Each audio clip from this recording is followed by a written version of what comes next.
11th, the University of Missouri Athletic Director asked for his alumni to come home, and since then, homecoming has been a thing.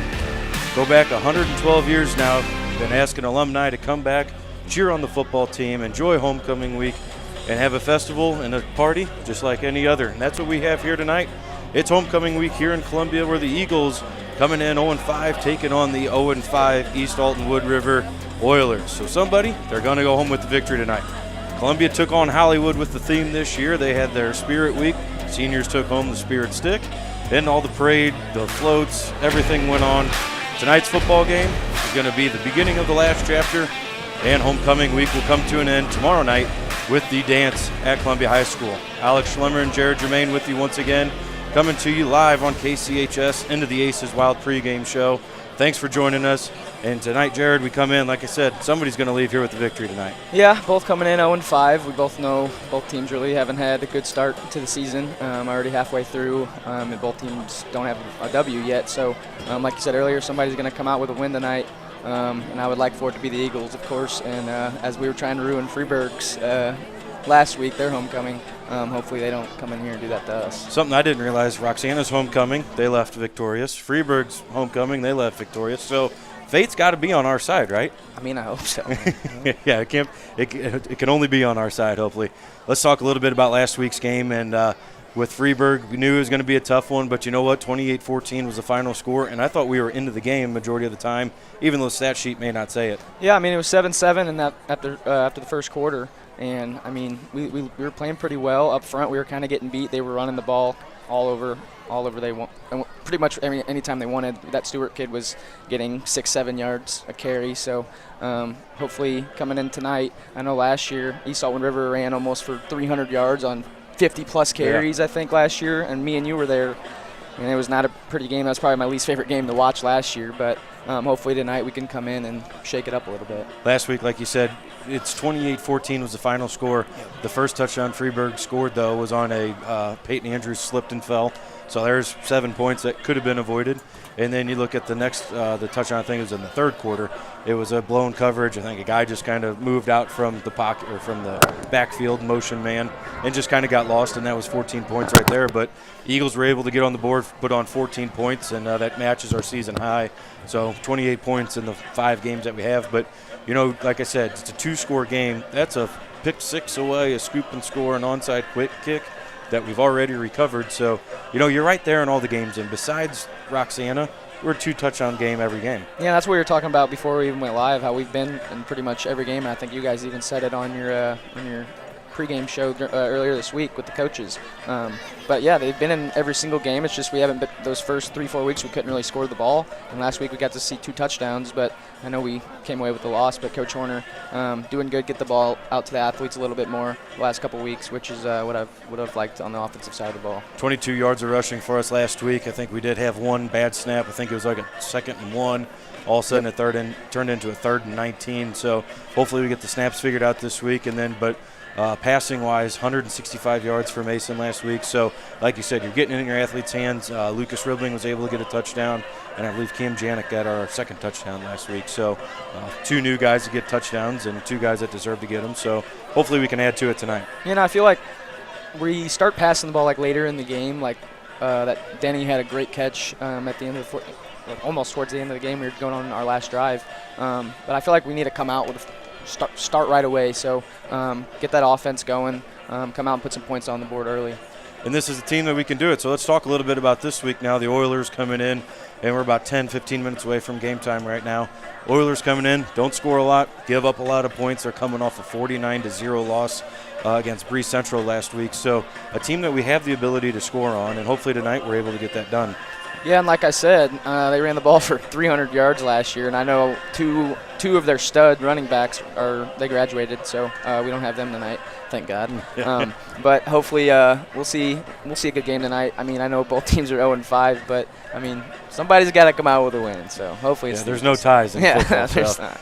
Eagles are coming in tonight owning an 8-2 record against the Oilers, so we got the win percentage on our side. We are coming off the loss from last year, in a game that we talked about we didn't expect to go in there and lose that game. And you never want to go in and expect to lose, but that was one of those when we were driving home afterwards. It's like, what in the world just happened? But it's why you play the game though. So I think it was a 22-13 loss last year. It was close. It was I think 14-0 going into halftime, 13-0, something like that. So just a night that got away from us and didn't get it done. But coming in tonight now, how are we going to be able to get the ball across the goal line? I think you got to just spread the ball out to your athletes like we've done the last 2 weeks, like I said a little bit earlier. Guys like Denny Riebling has looked really good for a first-year football player. And then I think Jace Nelson is back in the lineup tonight, which is a big plus who we didn't have last week. So I'd say we just get the ball out to the athletes and let them make plays. I know Mason doesn't really have enough time in the pocket, so he's got to be running a lot. But run bubble routes, little screen routes, and just get the ball out in open field. We've talked about Jace Biltman. That's one kid that we would like to call his name a little bit more from up here. And he's one of those kids that if he gets it and he's got open space, he can move. So let's see if Jackson can get in there. And see what happens from there. You'd like to see everybody get involved tonight, but that's going to be one of my guys that I'm watching tonight. Look at the lineman position.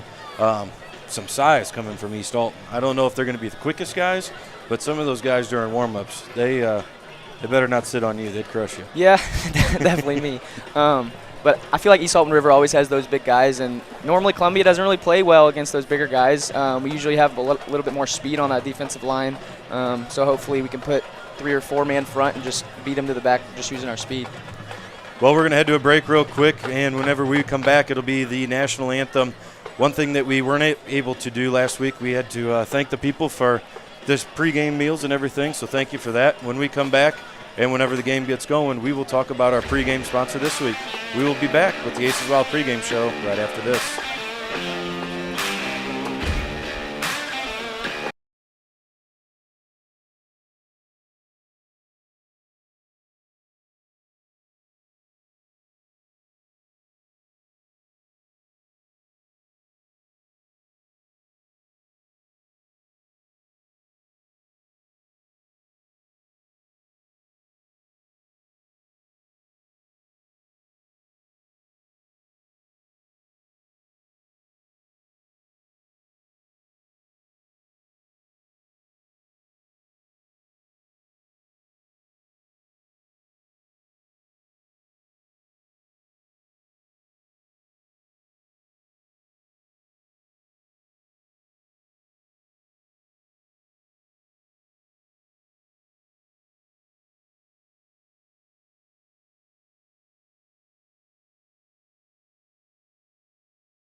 Welcome back to KCHS and the Aces Wild pregame show where the boys football team just took the field. They were led out by the Blue Jays players, and that's something that is always exciting for those Blue Jay kids to come out and do, because in a few short years, they'll be out here doing the same thing. We'd like to congratulate the cheerleaders as well. 186 junior cheerleaders came out and did their camp this year, so congratulations to them. It's a huge camp, and they were all out here tonight doing their pregame routine as well. So it was a great job by them doing their stuff, and it was also a great job by the Blue Jays coming across and leading the team out. Columbia now about 2 minutes and a half, we'll say, from the band getting set up. And Jared, we look at the conference schedule for tonight: Columbia, East Alton-Wood River, and then the other two games. There's a lot going on those games. You got Breeze Central is hosting Salem, and Freeburg is hosting Roxana. So some pretty big games there, and a lot riding on those games because that's a toss-up still. Yeah, what was that last week? Salem went into Roxana and almost upset them. So hopefully Freeburg can keep that win train going and knock Roxana off. And that's a big thing too. You know, like you said, you about got the upset. Freeburg playing at home, they're always a tough team to play at home. Oh yeah, definitely. So that conference matchup there is one that's going to be exciting to watch. Jared, I'm sure he'll be on Twitter or X trying to find out where he can get those scores. We would like to thank Joyce Hairfair and Joe Bacardi's for getting the pregame meal for not only the players and the coaches, but also the cheerleaders as well. They get to eat on homecoming as well with the team. So thank you to Joyce Hairfair and Joe Bacardi's for that. Interesting thing about Joyce Hairfair, Joy, the owner, is a big football tie up there. I mean, you got Kylie, who's got two sons that have gone through just all the way through, and Joy same way. So always fun whenever you have the community giving back and always having close ties with one another. Jared, we're getting ready here for the national anthem. We will send it down to Mr. Christian Avis Rouse, where he will have his band doing the national anthem, and we will be led with the junior ROTC presenting the colors.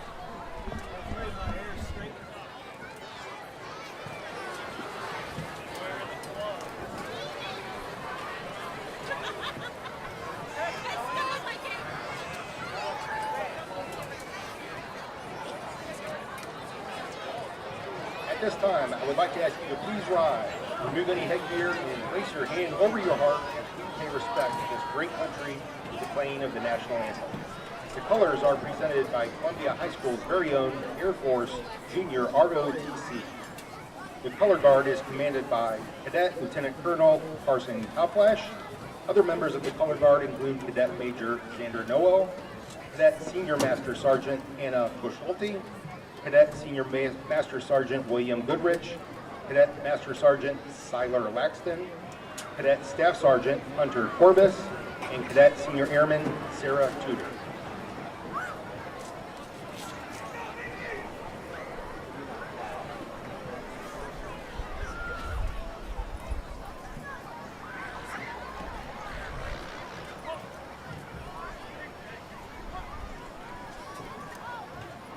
Ladies and gentlemen, the national anthem.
Another good rendition there by the Columbia Eagles marching band.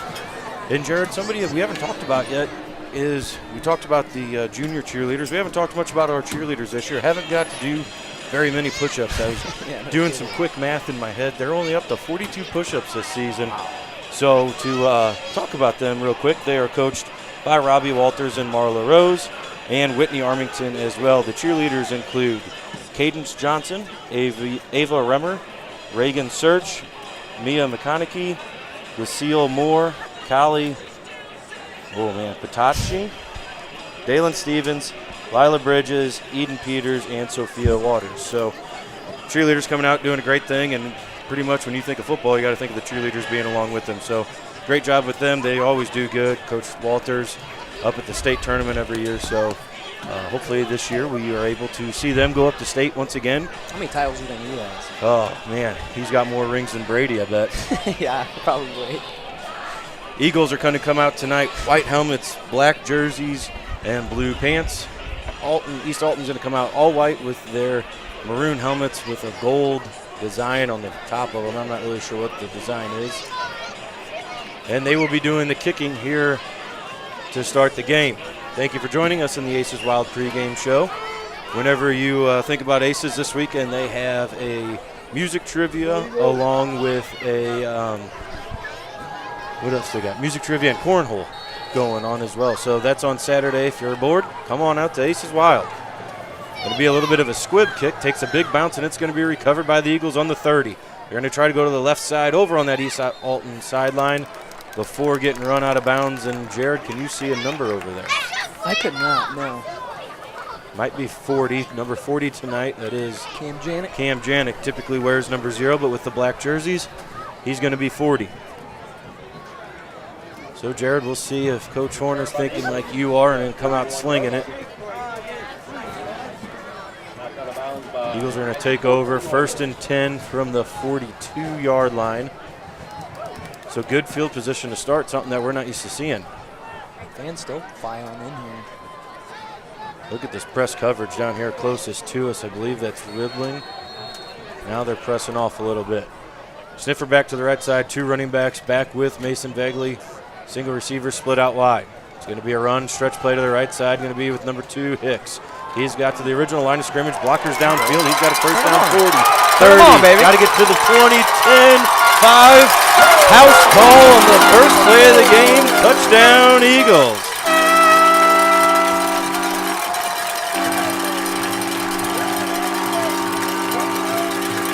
I don't think we ran outside zone very well this season, especially last week. Hicks, I know, running a lot of those outside zones last week, and he would be getting touched right when he gets the ball. So first play there.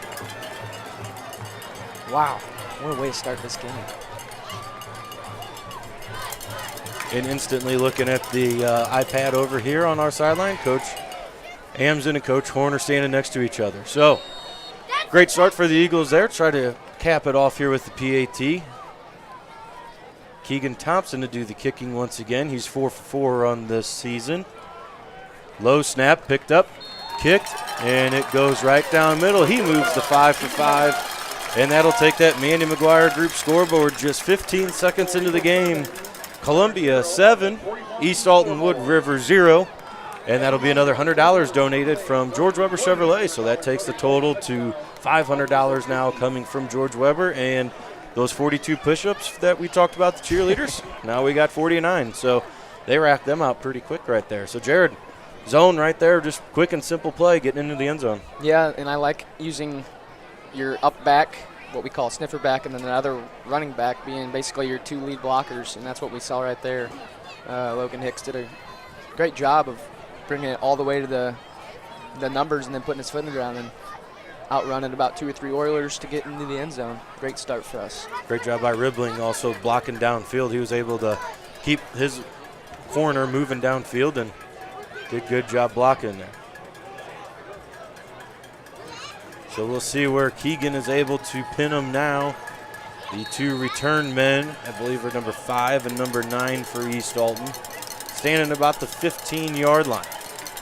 Keegan sets it deep, and it's going to be returned at about the 9-yard line by the guy closest to us. It's going to be number 6.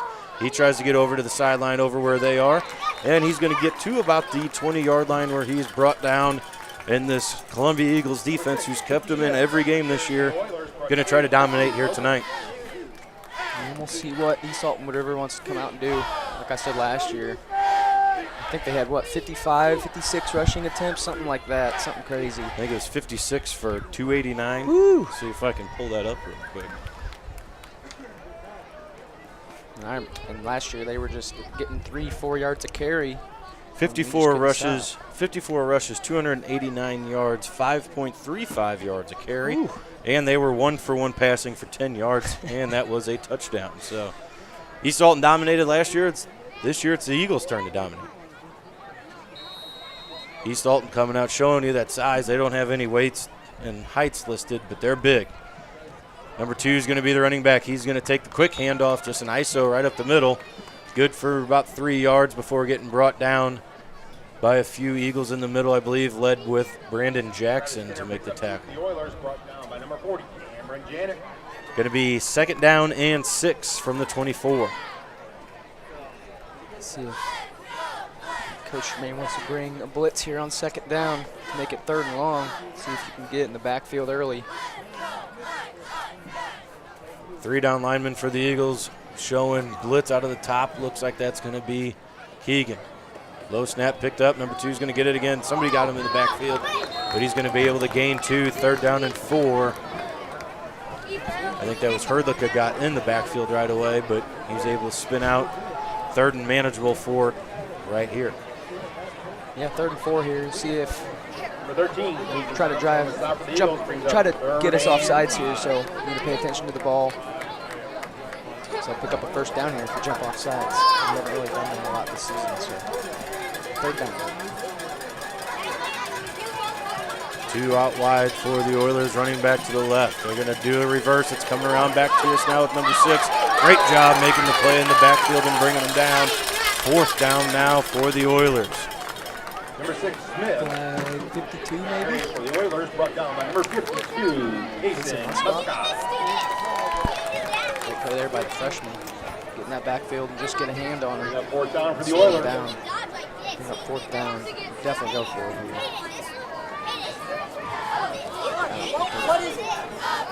4th and 6 for the Oilers. Get the line up to go for it. Bold strategy here. Ribbling runs back now deep just in case, and the quarterback, number 11, is going to go back. Penalty flag on the play. False start on the Oilers. Going to be a loss of 5. 4th and 11 now. Against the Oilers. This might be the biggest crowd we've had all season. It is absolutely packed here right now. I thought with a lot of them being the junior cheerleaders, I thought it was going to Clear out pretty quick. but they are sticking around. It lined deep all the way around. Big drop there out of the punter, and it's going to be caught. No drop. There was a fair catch waved for by Ribbling. Bounced off his hands, and luckily it went straight up to him again. And the Eagles are going to start over 1st and 10 now from the Oilers' 45-yard line. I still don't get that play there because if he fair catches it, that happened against was it Waterloo? Whenever The fumble. they fair caught it, and I mean Riebling dropped the ball there. I feel like that should be a live ball. Yeah. I guess that's a different rule in high school football. It's all different. But 1st and 10 here for the Eagles. Good field position. Looks like it's going to be cover 2 here for East Alton. They got 2 safety. I guess it's a safety. I don't know if it's he's just playing about 12 yards deep here. Biltman's going to be your slot receiver. Doesn't have anybody over the top of him right now. Doubles all the way around for the Eagles. On a bubble route right here, right now. Cam Janik is going to be your running back to the right side. 4 down lineman. Motion man is going to be Ribbling. It's a Jacksonville to him. He's going to get upfield. Penalty flag thrown on the play before Lucas gets thrown out of bounds. Would have been a gain of 5, and it's going to be a loss because of the holding penalty. And that's something that we've kind of seen all year. You see the first 2 plays, Coach Horner outside zone and then letting his wide receiver get a little Jacksonville jet sweep there. Somebody missed their block and got caught with a holding there, so going to bring them back. So a loss of 10. First and 20 now from the Eagles' 45-yard line. First play of the game went 58 yards. Rushing touchdown by Hicks. Same formation once again, 4 down linemen, 3 linebackers for the Oilers. Running back to the right side. Motion man once again is going to be Ribbling. They're going to fake it to him this time. It's going to run to the left. He's going to get near the initial sticks before getting dropped back. Going to be a gain of 7, second and 13 coming to you after this.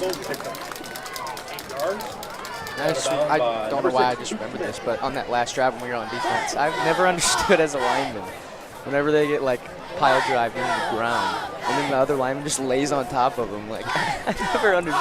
I think it's hilarious. It's just a lineman just laying on you for 5 seconds till the play's over. Jace Nelson coming back from an injury last week. He's going to be your pistol back behind Vaguely, who's going to have a sniffer back to the right, doubles to the right side as well. Ball on the left hash. Going to be handoff to Nelson right up the middle. He's got enough to get a first down for the Eagles. Good hole, good run for Columbia. First and 10 from the 34-yard line. The line looking pretty solid tonight. Number 22. Good holes to run through. The Eagles picks up the I like first how down. Coach Horner's using kind of everybody right now. And in everybody's hands. We haven't really seen Mason have to do too much yet, which is always a good thing. Sam Denny and Ribbling going to be closest to us. Peyton Andrews is going to be your sniffer back. Hicks running back, Dalton Rainwater, the single receiver to the top of the screen. Ball in the middle of the field, 7:50 remaining. They're going to do a little bubble route to Jace, and there's no stop blocking on that play. And it's going to be a loss of 5. Second and 15 now after the poor blocking down here closest to us. And that's almost just a setup play for later in the game. That wheel route that we've seen a couple times. Now they're going to have 3 guys over here over the top of the double set. Safety looks like he's going to be showing blitz. He doesn't blitz. They're going to run right up the middle. I believe that's Janik. It is Janik. He gets up to the 30. Gain of 7, we'll call it. Third down and 7 for the Eagles here. Brandon Jackson comes off. Brandon Jackson maybe jumping off the field. Kaysen Muscup comes on now. So Kaysen's going to come in as a guard. Brody Furlow doing the snapping. Doubles to the left side. Doubles all the way around now. Running back to the right. Hard count. Hard count for the Eagles, and that's going to be a 5-yard penalty. Brings up now a 3rd and 2. Student section letting them know that you cannot do that. Very good student section up here. They're in their black attire as well, and they are lined up all the way to the last row. So good job there by Mr. Sandstrom getting the blue crew out tonight, and saw them tailgating before the game. Same formation, doubles, running back to the right. Motion man's going to be Ribbling. They just fake nothing to him. Hicks is going to go right up the middle. He's got a hole. He's going to get brought down, but it's not until he gains a bunch of yards, and the offensive line continuing to push, getting positive yardage. First and 10, Eagles inside the red zone now. Good vision by Hicks there. Cut back to the left. Just foot in the ground and get past those safeties a little bit. Good job by that offensive line so far on this drive as well. Wondering about Brandon Jackson down there, senior. He's all right. Full backfield this time for the Eagles. We're going to have Andrews being the tight end to the right side. Single receiver out left. 2 running backs on each side of Mason. Pistol back is going to be the guy who gets the ball. Didn't get to see who that was. And Hicks again. He's going to gain 3. Second down, and we'll give him 4 yards there. Second down and 6. Just over 5:20, and Eagles offense looks to be clicking here early in this homecoming game with 2 teams coming in looking for that first victory this year. Eagles have not gone 0-6 since 2000. Trying to avoid it. Have never had an 0-9 season in 51 years of football. Doubles. Running back to the right side. 6 guys in the box. They fake it to Janik. Mason keeps it. He could get into the end zone without getting touched. And he does. Touchdown, Eagles.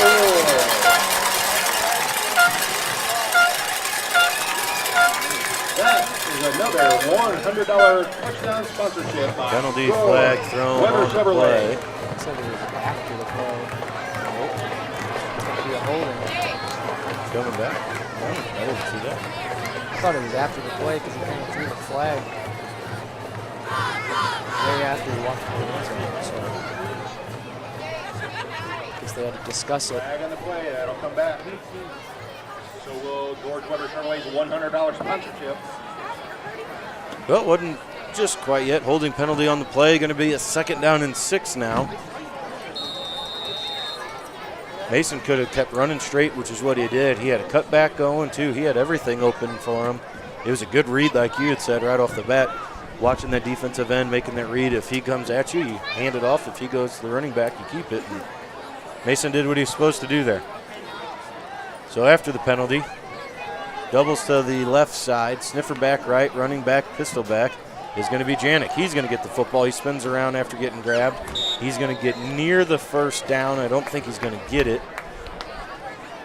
Going to get maybe 3 of the 6 that he needed, so it's going to be 3rd down now and 3. Eagles need the 8-yard line. They're on the 11.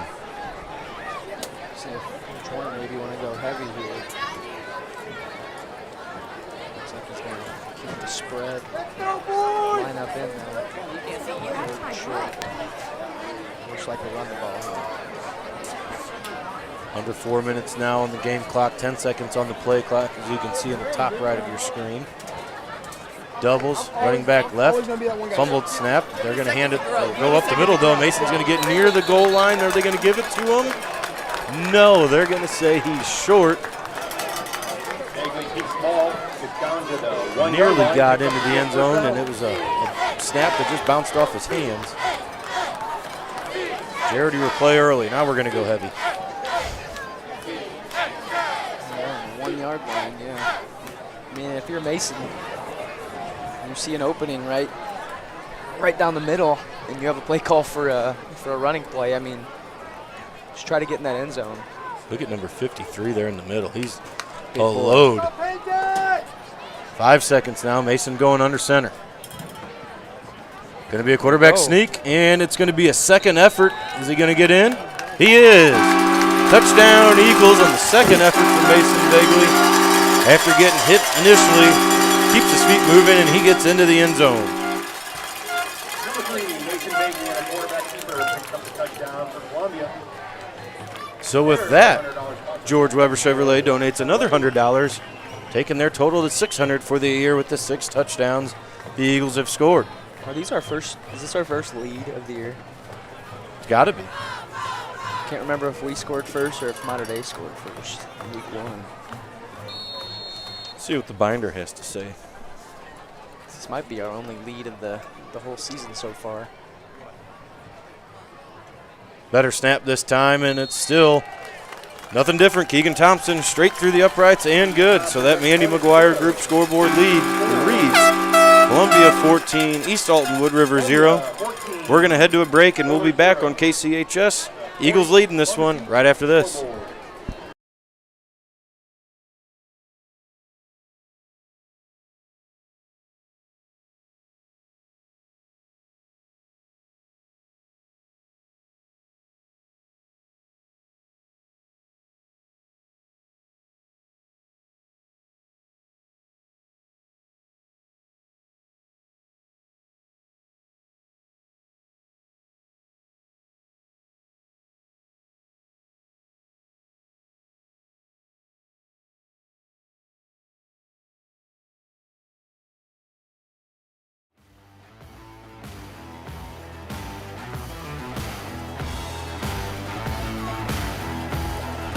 Welcome back to KCHS, where the Eagles have the first lead of the season, leading this one 14-0.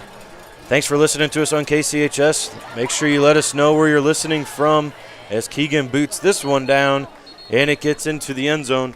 And I was talking with Coach Horner, and as always, his mother was listening from Florida, and he said she still enjoys it every week. So make sure you let us know. Comment, like us, message us, whatever it's got to be. We'll get you on air and let people know where they're coming from. I talked to the Kendall family. They were all going to be going back to Coach Kendall's house to watch the kids and take in the ball game. So good start here for the Eagles. Looks like they're going to start here on the 20-yard line off that touchback by Keegan Thompson. And like we were talking about last week, I mean, it's nice having a kicker that you can kick it in the end zone and have your defense start on the 20-yard line. East Alton gets their guys moved around. Going to be a quarterback run this time. He fakes like he's going to go up the middle. He bounces around a little bit, and he's going to get about 4, second down, and we're going to give him 3 yards, actually. 2nd and 7 coming at you. Brandon Jackson is back in the game. I believe he was. Yeah, he is. Middle of the field there. No, he's not. It's 65. Brandon's down here on the sideline then, so. I couldn't imagine being a big league guy. I mean, we're pretty close compared to what they're doing. I guess they're just watching the screen there too, so makes it a little easier on them. 4 down linemen this time for the Eagles, 3 linebackers. Man-to-man on the outside. Low snap, picked up, given to number 2. He tries going right up the middle. He's going to gain maybe 4. 3rd down and a manageable 3. Looks like they're going to be run heavy as they were last year. Not really looking to throw the ball down the field. Down by number 65, Josiah Miller. They do get in that huddle before each play, so something to look out for too. Josiah Miller gets the tackle. He's number 65 on the sheet, so that's the number I was looking at. Josiah is a junior in the middle as your nose guard. Going to be a pass play rolling out to the right side. Number 11's looking for a man. He's got a man. He's got number 7, Davian Jackson. Good for about 15 yards. 1st and 10 for the Oilers. That was just a simple rollout there. Simple out route by the wide receiver. No one really accounted for that receiver there. Looked like a linebacker was guarding him. Took the curl. Had a lot of time back there, so great job by the offensive line to give that quarterback some time, pick up a 1st down. Let's see if East Alton-Wood River can keep this drive alive. Cooper White comes on, Logan Hicks comes off. Trips to the left side, tight end in there somewhere. Running back to the right, quarterback's going to keep it himself. He's going to try to dance around. Nothing going though, he gets maybe 2. And I think there's 10 Eagles around the ball right there. The only one who was built him in covering his man downfield. So good job by the Eagles swarming to the football. Winchester keeps the ball again for the Oilers. We've got a 3-man front. Tackle number 23, Cooper White. Cooper White comes in right on cue. Comes in first play, gets a tackle. And he's been a kid all year that's not got a lot of time playing, but when he's been in, he sticks his nose in there and he'll put a hit on you. 4 down linemen now, 3 linebackers. Going to be a run play up the middle. Running back just ran right in front of his pulling guard. Said he's got to get moving. Gain of 2, 3rd and 6. Hicks checking back into the game here as time expires in this 1st quarter. Well, that'll do it. The Eagles lead at 14-0 on that Mandy McGuire Group scoreboard. When we come back in the 2nd quarter, Jared will be doing the play-by-play. We'll be back on KCHS right after this.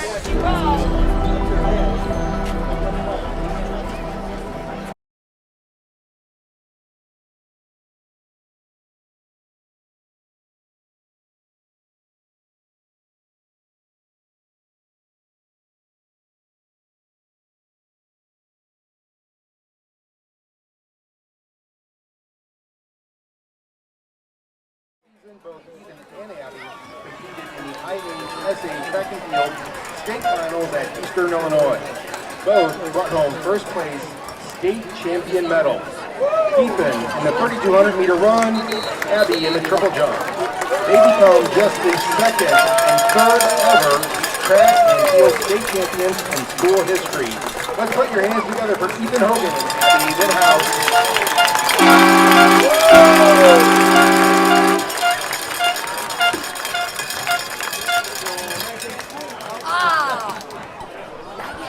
As you just saw there, Ethan Hogan and Abby Venhouse got honored for state champions last year in track. Ethan the 3200, Abby in the triple jump. Going to be a quick little bubble route there for East Alton. Falls incomplete.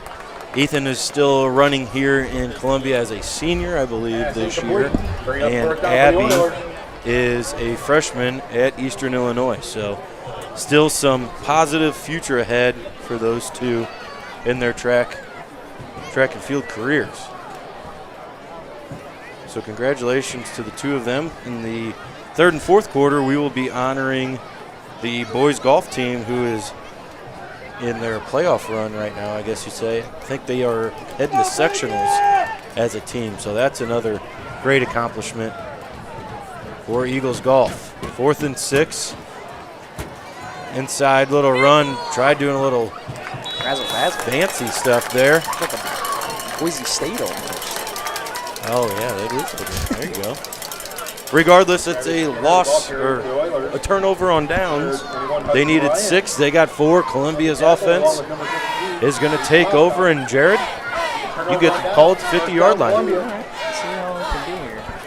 I've never done this before, so see how this goes.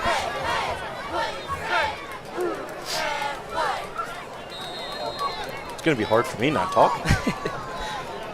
Gonna start out in doubles right here, sniffer back right.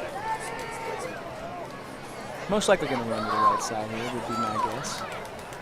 Bagley takes the snap, fakes the handoff, and he's got some room. Oh, he's gonna score, Alex!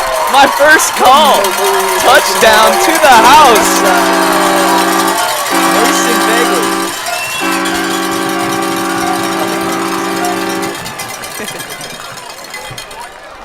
Great pull there. Second rushing touchdown of the night. Just a simple outside zone, fake, 50-yard touchdown run to the crib. To the crib. That was a good job there by the two pulling. I think that was Kish, and I want to say it was Simmons, I believe. Of course, I missed their numbers right away, but two big guys coming around the corner and doing a great job leading the way and making a hole there for Mason to get into the end zone. Deacon Thompson on to do the PAT. 2 for 2 tonight. Good snap, good hold. Looks good, and it is good. 50-yard touchdown pass. Run. Mason Bagley. Now the Eagles are up 21-0. 11:43 in the second quarter. And You with guys that, probably want to mute your TVs right now. and with that, George Weber Chevrolet, another $100 gets donated. Cheerleaders, 721. Now they got to do another 21 push-ups. What's that? 42 push-ups for the night. They've doubled their push-up total now for the year. So they're gonna get a little tired now, I got a feeling. You did a great job, Jared. Keep it going, bud. Got me sweating up here. You're just very muggy here. It isn't. It's hot in here right now. And you ripped my head off right when we got back. That thing. Oh, did I? I'm sorry. Too many cords up here. I know. Nice to see Doug Steinmetz out there officiating tonight. Didn't have to make a far drive. A Columbia guy doing a great thing with being an official in the IHSA. They're always looking for officials. Going to be a little bit of a squib. Going to get near the out of bounds before it gets picked up by number 9 there for East Alton. Looked like he was going to try to let it go, but instead picked it up before Columbia could get down there. Good job running down the field for the Eagles. All right, Jared, 1 for 1 on touchdowns. Let's not do the touchdown call again. I might just do Columbia's offense.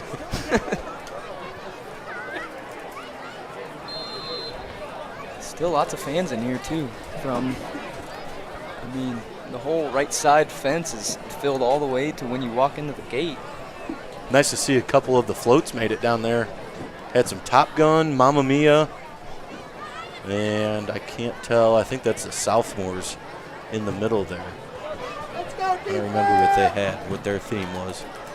Hollywood was the main theme. They had the decorations in the hallways, class colors, green, all the games today. Green, red, blue, and white. The freshmen, not really sure. That's just a bad mental problem there for the Eagles, jumping off sides at the penalty. And that's not what you want. But offsides on the Eagles, 5-yard penalty. The freshmen were Stranger Things. Great show. Never seen it. Great show. I got my parents have done it, and they almost First and finished. 5 for the Oilers.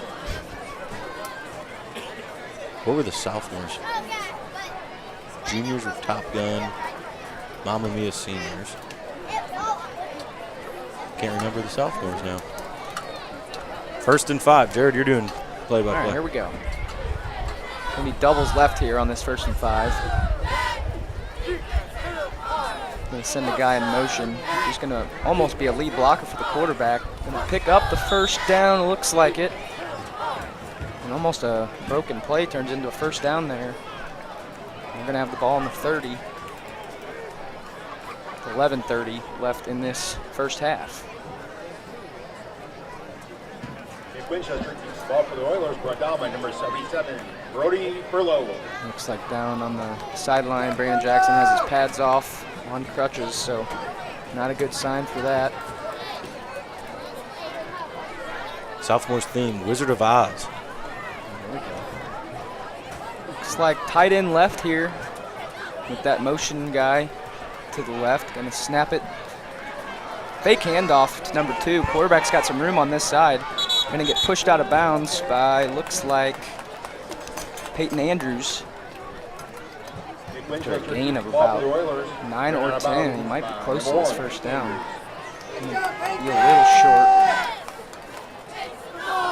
Hayden Hurlica was the defensive end on this side, and he just lost contain, bit down a little too hard on the play action. Quarterback made the good read and pulled it. And Peyton, even whenever he got back into the backfield, he even spun around a couple times trying to figure out who had the ball. Yeah, he got me on that one. I was watching the running back. Number 1 for the Eagles, Peyton Andrews. Looks like we got a timeout, East Alton. And there's 2nd and 1, 10:56 left in this first half. Want to stay here or you want to go to break? You're the play-by-play man. You're in charge. We'll stick around. We're gonna stick around. Grand prize. You got any homecoming memories from your high school days? You know, we kind of talked about that the other night. I don't really know if I do. I can't really remember mine either, to be honest with you. We didn't really do anything crazy. We did the typical high school stuff, the TPing. I saw a couple houses around town this week and had some interesting places for toilet paper to be thrown. A house in Creekside, this tree was absolutely loaded, and it was high too. Like, they did a great job on it.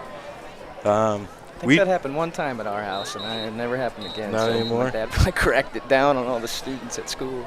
We used to take, I don't know if we should talk about this on air, I'm giving kids ideas. We used to take rubber bands, because if you try to sweep, when we throw them on the driveway, because if you try to sweep up the rubber bands, they just roll up on each other. So you had to go pick them up one by one. Yeah, we did the TP and we had the fun. I think, seniors probably won the spirit stick. I feel like that happens most years. Yeah. All right, 2nd and 1 here. Gonna have doubles left. Almost a sniffer back to that right side.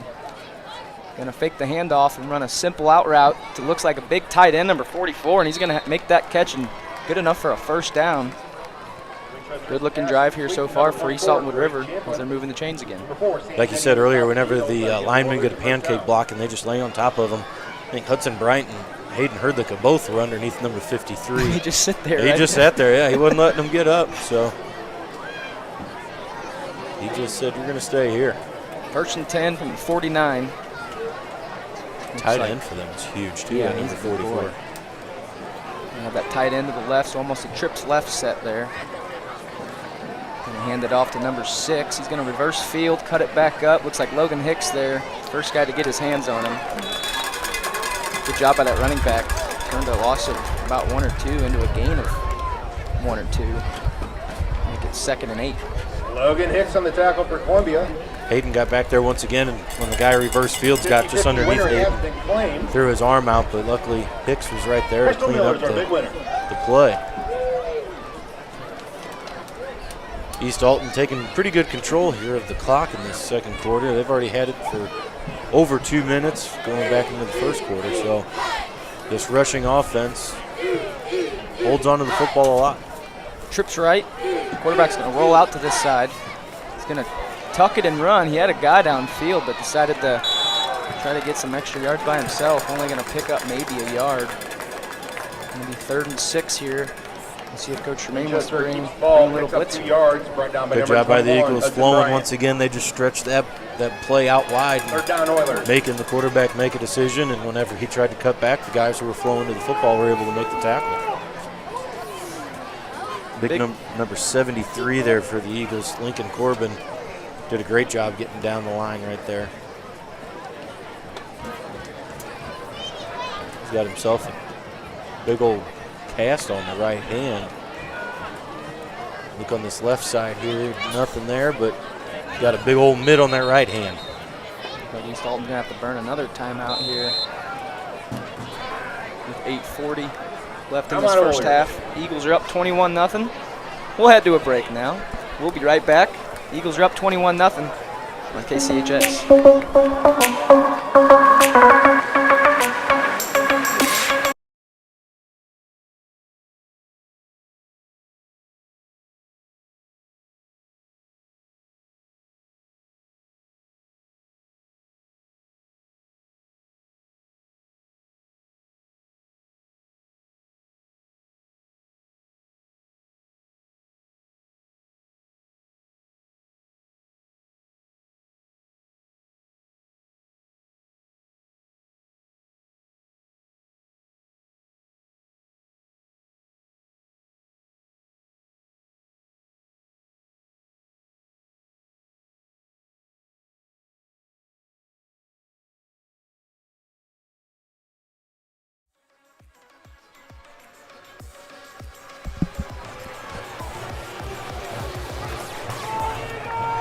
Welcome back to KCHS. 3rd down and 7 for the Oilers.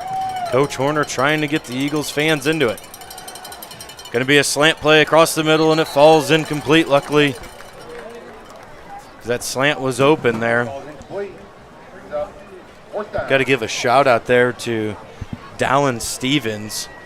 Just did a flip just on a vertical. Big 4th down here. Looks like Oilers are going to stay on the field for this. At the 45-yard line. Ball is on the right hash. Going to be a trips left. They just motion that tight end to this right side, so somebody's going to have to be locked onto him. Quarterback gets the snap. Going to roll left. Going to look downfield. 2 guys in his face. Looks like that's Cam Janik there. First one. He's going to have a sack, push him out of bounds. That's going to be a turnover on downs. Going to be Eagles football at about the 47-yard line. Great job there by Jackson Biltman. Did a great job holding on to his receiver and not letting him get open. And once the quarterback decided to run, Jackson flew out of a cannon to help make the tackle with Cam. Looks like Eagles will take over at the 49-yard line. 51 yards. To the end zone here would be nice right before halftime. Go up 4 scores. Looks like old lineman's coming out, limping a little bit. Kason Muska comes on late. Deuce backfield, doubles to the right. Looks like 2 linebackers are shifting around. Going to hand the ball off to, looks like Hicks once again. Going to be no gain on the play. Actually, I don't know if that was Hicks there. Looks like Muskop came in for 1 play. Now he's hobbling off for this play. Lincoln Corbin coming in for him now. I believe he's going to be in that guard position with Furlow still doing the snapping duties. That was Jace Nelson on that last carry, not Logan Hicks. Jace comes off and Cam comes on. Deuce backfield again. Doubles to the right again. Looks like Rainwater, single receiver over here to this left side. Bagley's going to drop back to pass. He's going to take a shot downfield. He's got Rainwater. It's going to be a little bit too much. Great ball. Just a foot too far. put it in a spot where if anybody was going to go get it, it was going to be Dalton Rainwater. He'll sail a little bit over his head, a little bit out of bounds. Bring up 3rd and 10. And that point that you made right there, a lot of people will just see that that's an incomplete pass, and darn, it's an incomplete pass, but it's a great ball. You know, it's your guy, and your guy only is going to make that play. So, yeah, it looks like it's a bad incompletion, but in reality, not too shabby there out of Mason. Yeah, whatever you do, never throw it short. I'm sure you heard that all the time. If anything, throw it over their head or throw it out of bounds. Make your receiver go get it. Looks like Coach Horner not happy once again. Saw this last week with him. Had to burn a timeout. But, I mean, you get it. It's 3rd and 10. Talk this play over. I believe at halftime they will have the coronation coming, or not coronation, but they will be showing all of the homecoming festivities and who's on court and everything like that. So I am believing we are going to be showing you that here on KCHS during halftime. It's going to be a 20-minute halftime, so just like last week, a little bit longer halftime to get everything shown. And Jared, look at this first half. It's a game that Eagles are leading at 21-0, and a little bit of feel, but now it seems like it's kind of gone a little stagnant now. Yeah, especially on the offensive side of the ball, we've looked pretty good every time we've had the ball. Mason looking really good tonight, making 2 good reads, 2 good pulls to get himself in the end zone. He had that one QB sneak one, but O-line also playing really well tonight, opening a lot of lanes for these running backs to get through. And then Coach Horner just giving the call to his athletes. Looks like 3rd and 10 here. Going to be doubles to the left, sniffer back left, single receiver up top. Think Mason keeps it here? Yeah, Do one of his zone? I think he's throwing this ball. He's going to hand it off. Looks like Logan Hicks going to come to this sideline. Going to cut up field, and he's going to have the first down. A little bit of a late hit there. Out of bounds by number 1. Flag was thrown as Logan Hicks got up and did not like that. Started walking back at one of the Oiler players that hit him late.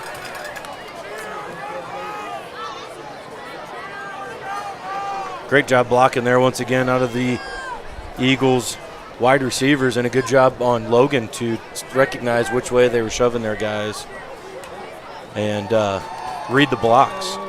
The refs still talking it over, going to be in sportsmanlike conduct on the defense for that late hit there. So the dead ball, 15 yards. 1st and 10. Great run there by Hicks, though. Get to that outside, and you see him chugging along the sideline and put his head down. And took a late hit there. Eagles on the Michael Jordan yard line. 23. Now LeBron. MJ. Looks like we're going to have doubles here. Looks like Jace Nelson is the back. Ball on the left hash. Gonna send. Looks like built him in motion. Going to fake the handoff to him. Rainwater in the middle. Deep. Looks like Mason's going to keep the ball. He's going to run to the right side. Going to have the first down. Going to try to pick up the touchdown, and he does. A little sweet feet there at the end.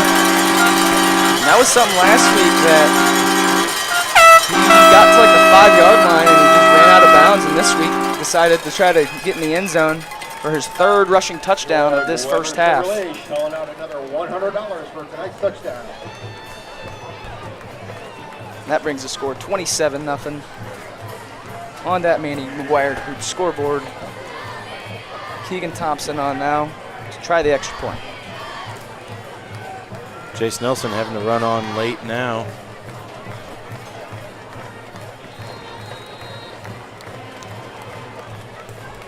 Little sweet feet there at the end, little juke to get in there. Mason on the hold. Keegan doing the kicking. Good snap, good hold. It is up, and it is good. Eagles push the score up to 28-0 now with 7:25 in this first half. Great start here for the Eagles. Yeah, I'd like to see if we could get this even to a running clock. And this is the Columbia football that we're accustomed to seeing, so it's good to see it here tonight. one thank you that we haven't given yet this year to Josh Rushing, helping with the camera duties on home games and doing all the computer work on road games. And last week, if you watched our pregame show, the Aces Wild pregame show, we had no audio whenever we first started talking, and then whenever we came back, we figured out the audio, but then our headsets weren't working. So without Josh, I don't think me and Jared would have known what was going on. Josh right away knew that that it wasn't registering the microphones. Apparently, you got to turn the computer on before plugging something in, or I don't know what it was. He tried to explain it. So thank you to Josh for volunteering and coming out and helping on KCHS. We scored in 2 quarters what we did in 20 quarters. Wow. It's going to give a big bounce. Oh, you better pick it up. It's going to be picked up at about the 4-yard line. Eagles already down there. Breaks a couple tackles. Could have had him inside about the 6 or 7-yard line. But only going to get up to, looks like, about the 11-yard line, where the Oilers will take over with 7:20 left in this second quarter.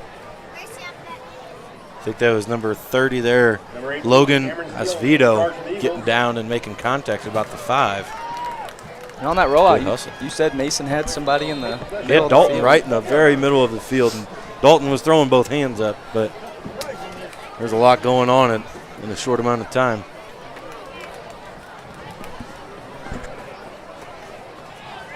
So it's going to be 1st and 10 from the 12-yard line.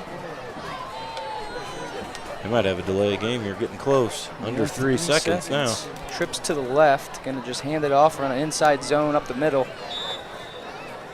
4 or 5 white hats all on the ball there. Only a gain of, we'll say, 2, 2nd and 8.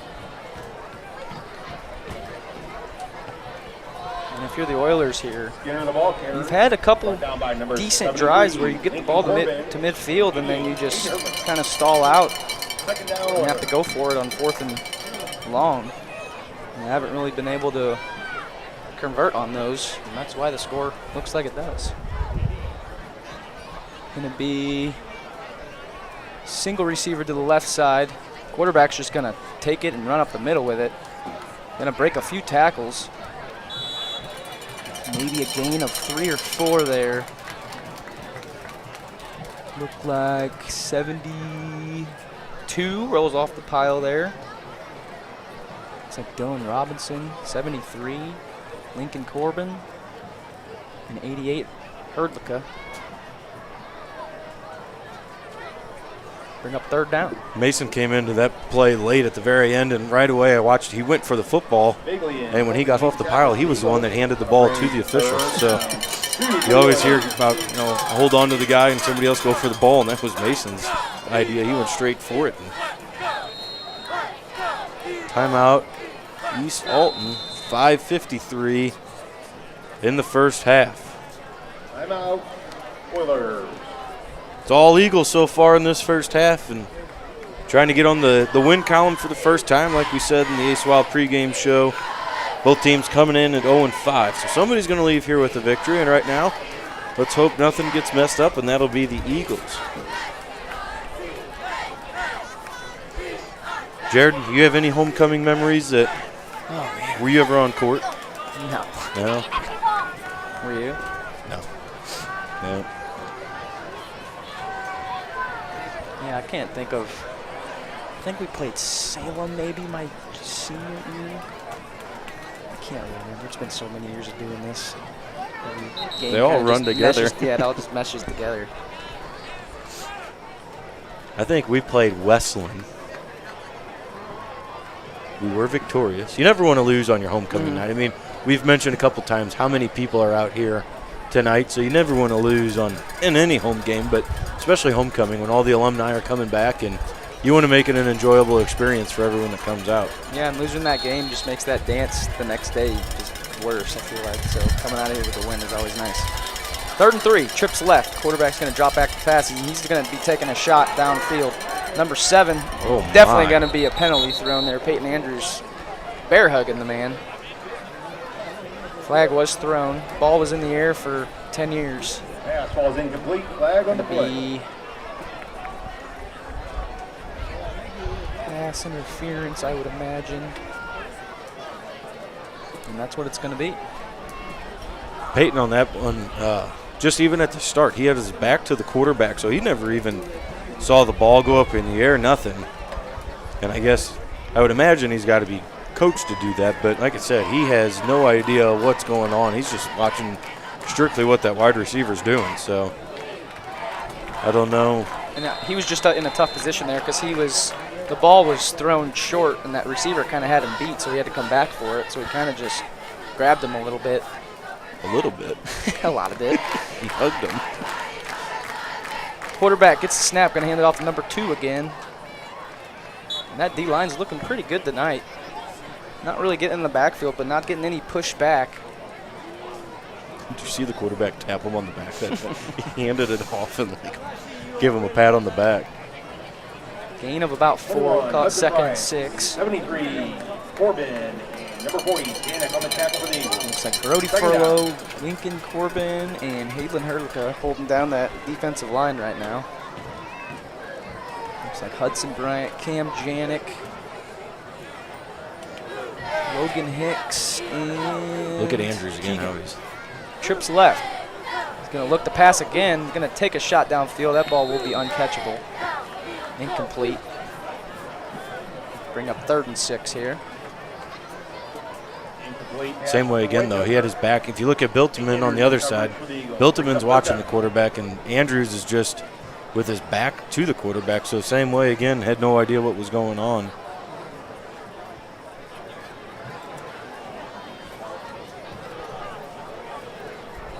Thank you from Cincinnati, Lincoln Corbin's grandparents.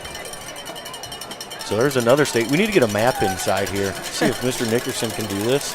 Get all 50 states, and we need to just scratch them off as we get to them. Going to be a reverse here. Number 6 on Good 3rd job. down. And somebody read that like a book. Cam Janik. On that backside, he just waited there. Basically just caught the runner there. We'll bring up 4th and 7, loss of 1. And we'll see if this offense wants to go for it here. They've gone for it on almost every 4th down tonight, besides 1, I believe, which was the first drive. I think they're going to kick this one here.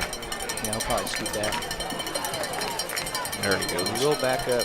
Riebling back to receive this punt at about the 35-yard line. And that ball went straight up in the air. Going to take a bounce towards that sideline. You going for a touchdown here? I think so. I think if you're Coach Horner, Take a chance? take a chance, go up 35-0, come out, punch one more in. Eagles That take clock will possession stay of their own running. 36-yard line. Good job there by Keegan Thompson. He come flying out up the middle there trying to get the block, and was a little short, but good attempt made for sure. I also think you try to burn some of this clock down as much as you can. Get in the halftime. I just said we need to go for it. You just said we need to burn the clock. That's Either my one works. that's my offensive mindset. Let's Either just one go works, for it. though. Bagley's going to take the snap, turn around, and hand it to Janik. Makes a good cut to that right side, breaks a couple tackles. Not till he has a first down. Gain of about 17 on that 17 run. yards and Eagles first down. Just like we've seen all night. Columbia's picking up first downs. Something we haven't seen really all year. And Columbia getting in the end zone. Definitely something we haven't seen all year. Great run by Janik there, just running downhill and lowering the shoulder pads. Same play. And the same play with Janik, and he's going to do the same exact thing. Good stiff arm there. Runs out of bounds. Gain of 7, we'll call Cameron it. Janik, the ball carrier again. 2nd and 3. And if I'm Coach Horner, I might run the same play Knocked out again. of bounds by number 1, that's on number 8. So Jace Nelson coming in now for Janik after 2 Second solid three. runs there. Probably 30 yards, nearly 30 yards on 2 runs. It's more than we had rushing all of last week. 22 yards rushing last week, 30 on 2 plays tonight.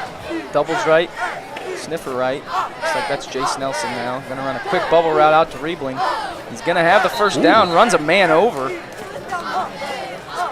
That's complete For for a number 11. first-year Lucas football Riebling. player, you love seeing that.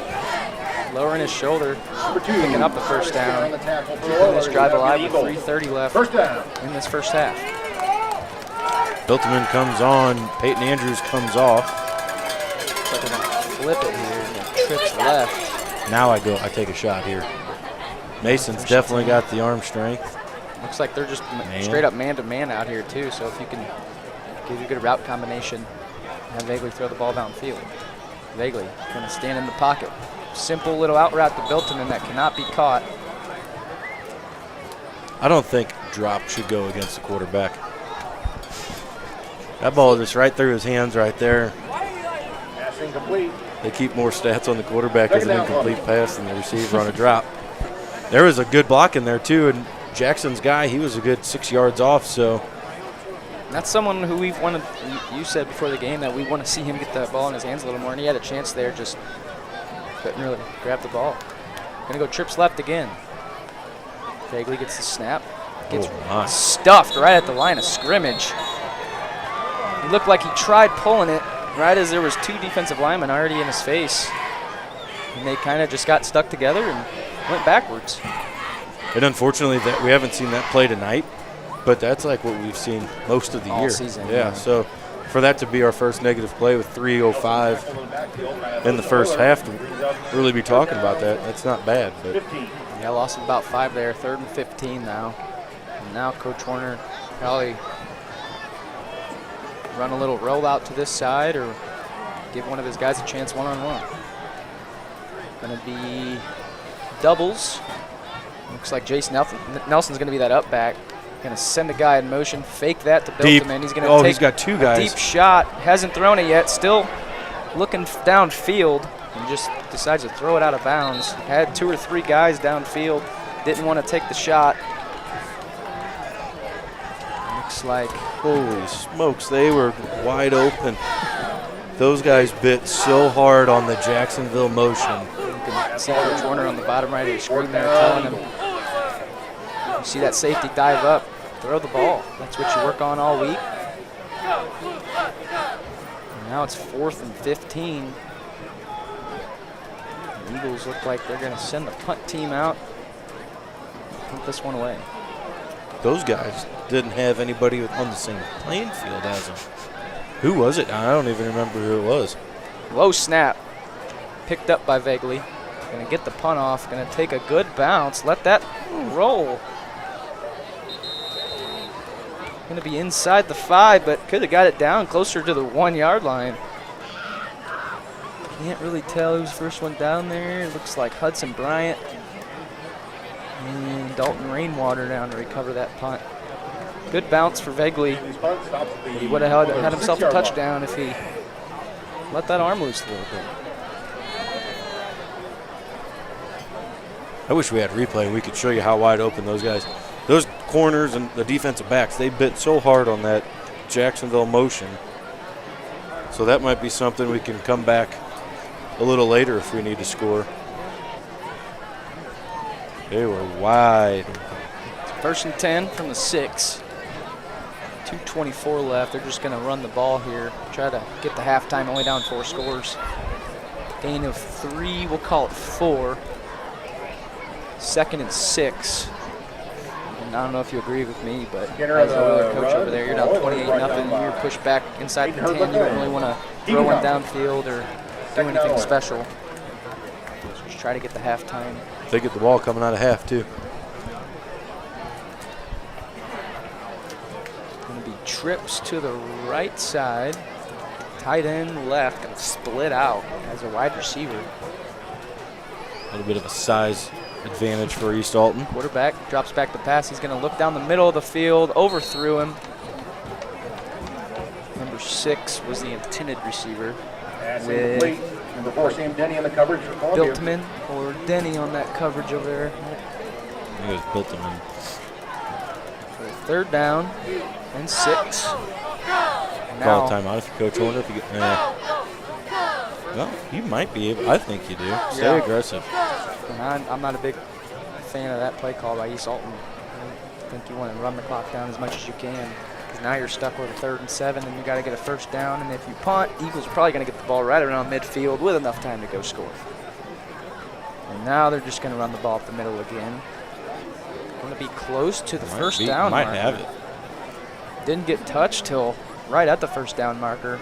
Official on our side here is giving it to him, and they are going to give it to him. 3rd and 6 turns into a 1st and 10. Don't know what happened on the interior there for the Eagles, but it wasn't good.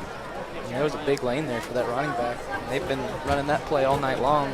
Just simple inside zone to that number 2, who's getting every bit of 2 yards to 3 yards a carry, I'd say, but they just can't convert on 4th down all night long. Looks like they're going to have trips to the left, basically, with a single receiver to this right. And we run the same play, and he gets stuck. Yeah, let's go. Looks like it might have been 52, Payson Muska. Number 52, Payson Muska on the tackle behind the line of scrimmage for Columbia. He's been a guy all year that's been getting in the backfield. Great job on that defensive line. Looks like there's a timeout called. 2nd and 12.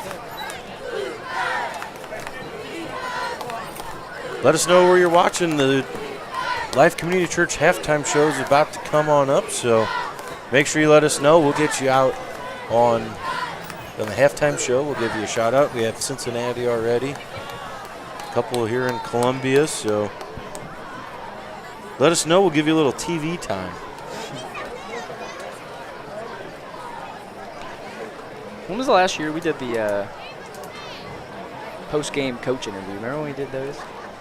Yeah. Those were fun. You had to sprint down to get to the field. Yeah.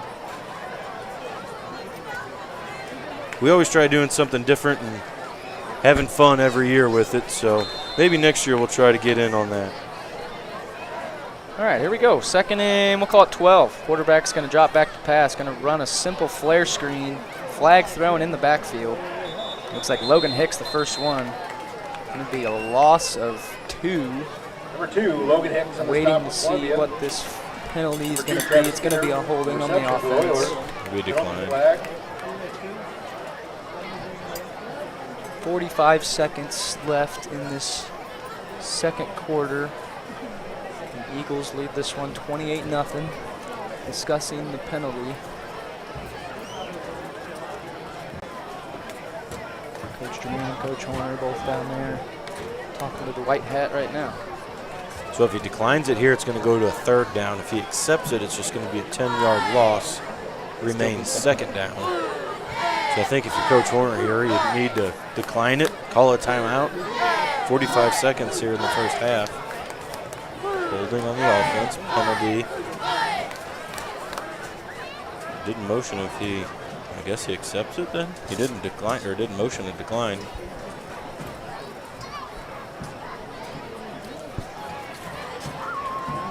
So it's going to stay 2nd down.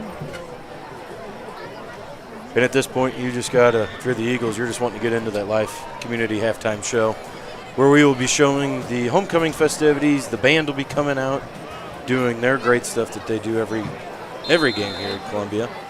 Mr. Christian Avis Rouse does a great job with them. And you got 2nd and a quarter mile for the Oilers. Doubles to the right. Running back to the right. Going to fake the handoff to the running back. Quarterback's going to try to beat them to the outside, and no chance. Logan Hicks and Mason Bagley with another loss of 3 there. Mason Bagley on the stop behind line of scrimmage.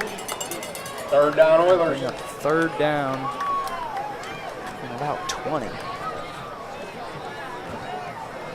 Now about a 1/3 of a mile. A little bit over a quarter. Timeout Eagles. Good job there by Logan and Mason running the alleys and making that tackle, pushing them back to the 5. 37 seconds now.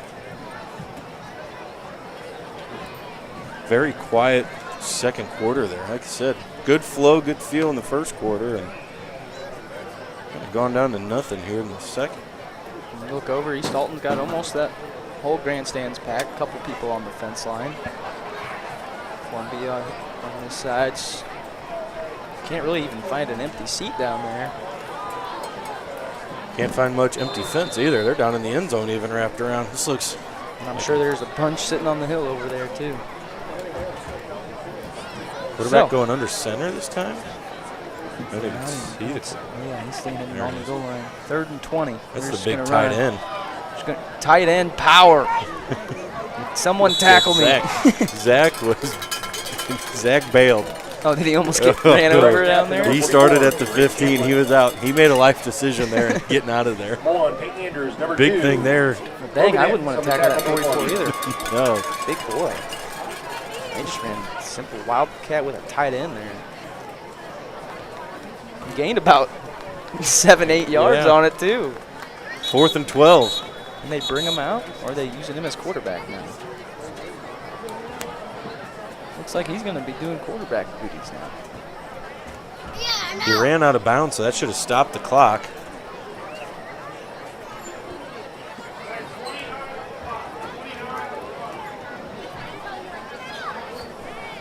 They have the Corey Pharmacy scoreboard here at the Columbia Multipurpose Field at 15 seconds. Officials want it to go to 29. You look across the way, East Alton coaches are all motioning that should be running, but with him going out of bounds, yeah. You going for a blue block here? Ring number 2. Good luck reading all these guys. 44, 58, 11. There's your punter. Now they got to get up to the ball 10 seconds under 10 in the play clock. 4th and 12 here. And drop back to punt it. Oh, almost I think blocked. he got tipped. If anything, it's only going to be a 7-yard, 6-yard punt. Man, Eagles nearly got another block, so Still got 23 seconds here. Bunch of one in the end zone. I'd run that same motion that we just missed the touchdown on this first play. Oh, I know what I'm running. 25 yards to the goal and Running 23 jet seconds left in the motion, half. birds. I think I'm running. I don't know what that's called. Just yell it out to him. I think I'm running Hurricane. Oh, I got that one. He trips to the left side, doubles to the right. We're in an empty set here. Bagley's going to get the snap, going to drop back the pass. He's going to throw it up towards Riebling. He's going to come down with it at the 5, and he's going to be in the end zone for another Columbia Eagles touchdown. There was 5 receivers on that play. There was 5 verts that were run. Nothing special on that play. They just went straight to it. Good adjustment there by Riebling. Weber Chevrolet. And he had, I believe he was that touchdown scorer last week when we ran that little razzle-dazzle trick play to make it 7-7. Now, Keegan Thompson on with a PAT. Mason Bagley doing the hold. Good snap, good hold, good pressure off that outside, but going to be up and it's The next good. point is good. Make that Mandy McGuire Group scoreboard go up to 35-0. We'll stick here with you, only 18 seconds. There's your Corey Left in this first half. Another $100 donated by George Weber Chevrolet. Takes it to $500 tonight, $900 on the season. This is the Eagle football that we're accustomed to watching and accustomed to seeing. With all these points going up, good to see it back and going right now. Yeah, and it's been a tough, I know, for the coaches and the players. It's been a tough 5 weeks. We've been in every single game pretty much, besides that Roxana one, where you have a chance to go down and possibly win the game, but couldn't even get in the end zone on a couple of those games. So especially those coaches and players got to be feeling a little bit happier tonight. That takes the push-up total for tonight, 105 push-ups just in tonight's game. Keegan Thompson send this one deep. Going to be dropped at the 15-yard line. Picked up by number 9. Great job to get down the field and make the tackle right around. Number 9, Alex Johnson, the return for the Oilers. I believe that was 23, Rainwater Cooper White. getting down there. And That's 34, 34. Dalton Rainwater on the tackle for Columbia. Dalton Rainwater, good job running down, making the tackle. 13 seconds to go before the halftime show begins. we'll head to a break whenever the halftime show begins and get things set up. Let the band get going, and I'm sure we will film what happens going on there. We may not be talking to you too much. The first 5 minutes are dedicated solely for the homecoming festivities. So Coach Sandstrom is down there getting his balls ready for the field goal kicking contest out of the Blue Crew. So see what students get to kick this week. Just a simple run play this time by East Alton. Nothing going, maybe a yard. And that's how the first half is going to end. So we will head to a break. The Eagles lead this one 35-0 so far on homecoming night. It's all smiles for the Eagles. We will be back with the Life Community Church halftime show right after this from KCHS.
Ella Horner and Keegan Thompson. Our junior representatives are Kate Adams and Logan Hicks. Elle Van Brusken and Logan Bosch. Emily Zola and Joe Weiser. And representing our senior class are Maggie Brocklin and Corey Yoakum.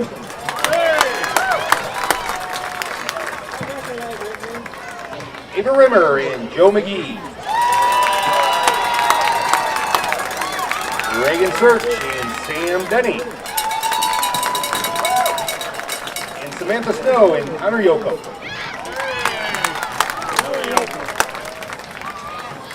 Let's give a big round of applause to our 2023 CHS Homecoming Chorus.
Congratulations, 2023 CHS Homecoming Court.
For your halftime entertainment, Columbia Marching Eagle Band will perform their halftime show, Call Me, featuring music by Blondie, Carly Rae Jepsen, and Lil Nas X.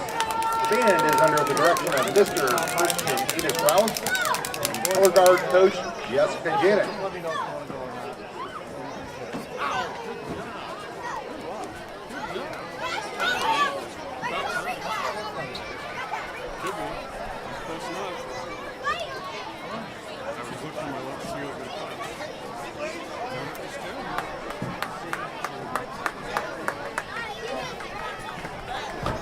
Drum makers Amy Velnoski and Noah Parker.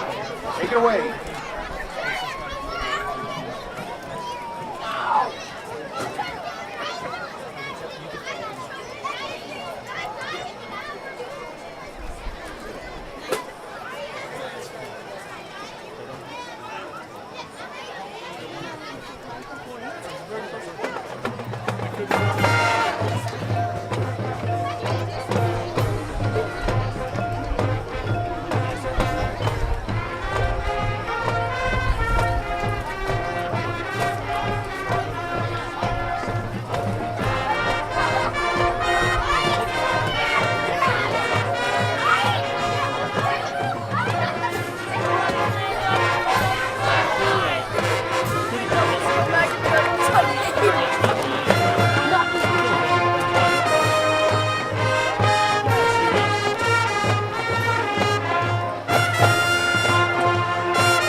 she has a freshman, two freshmen, and three basketball.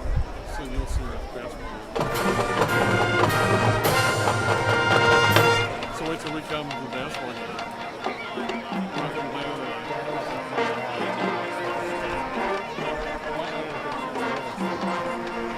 But he's scared to talk to you.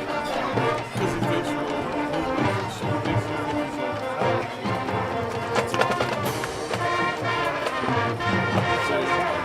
Really? When did you see her last?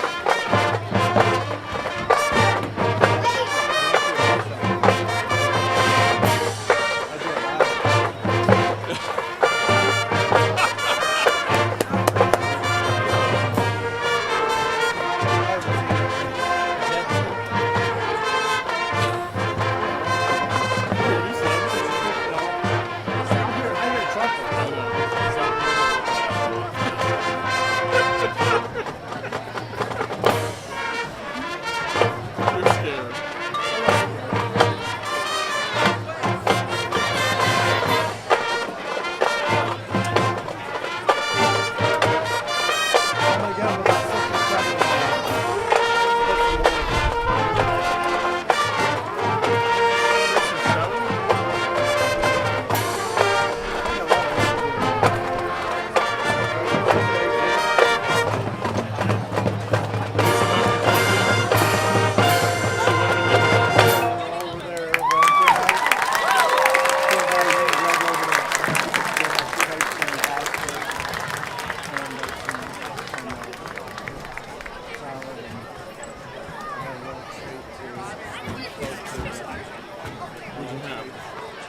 She had like these cookies with coffee on the top of it. And I like coffee.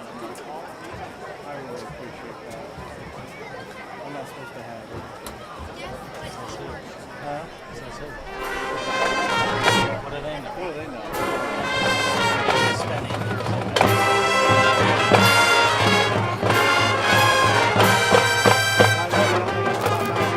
Did you say you're close? What did you say?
You had Stacy over there.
What do you mean? What do you mean?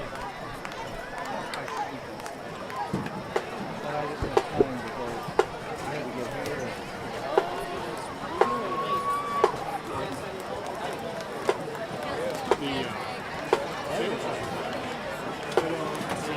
The french fries and the soda. That's the first If I could direct your attention to the east end of the end zone, we have some Blue Crew kickers kicking for their Pizza Hut pizza. Looks like tonight we have Kyle Chudd, Carson Campbell,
no good for the Good job, Larry.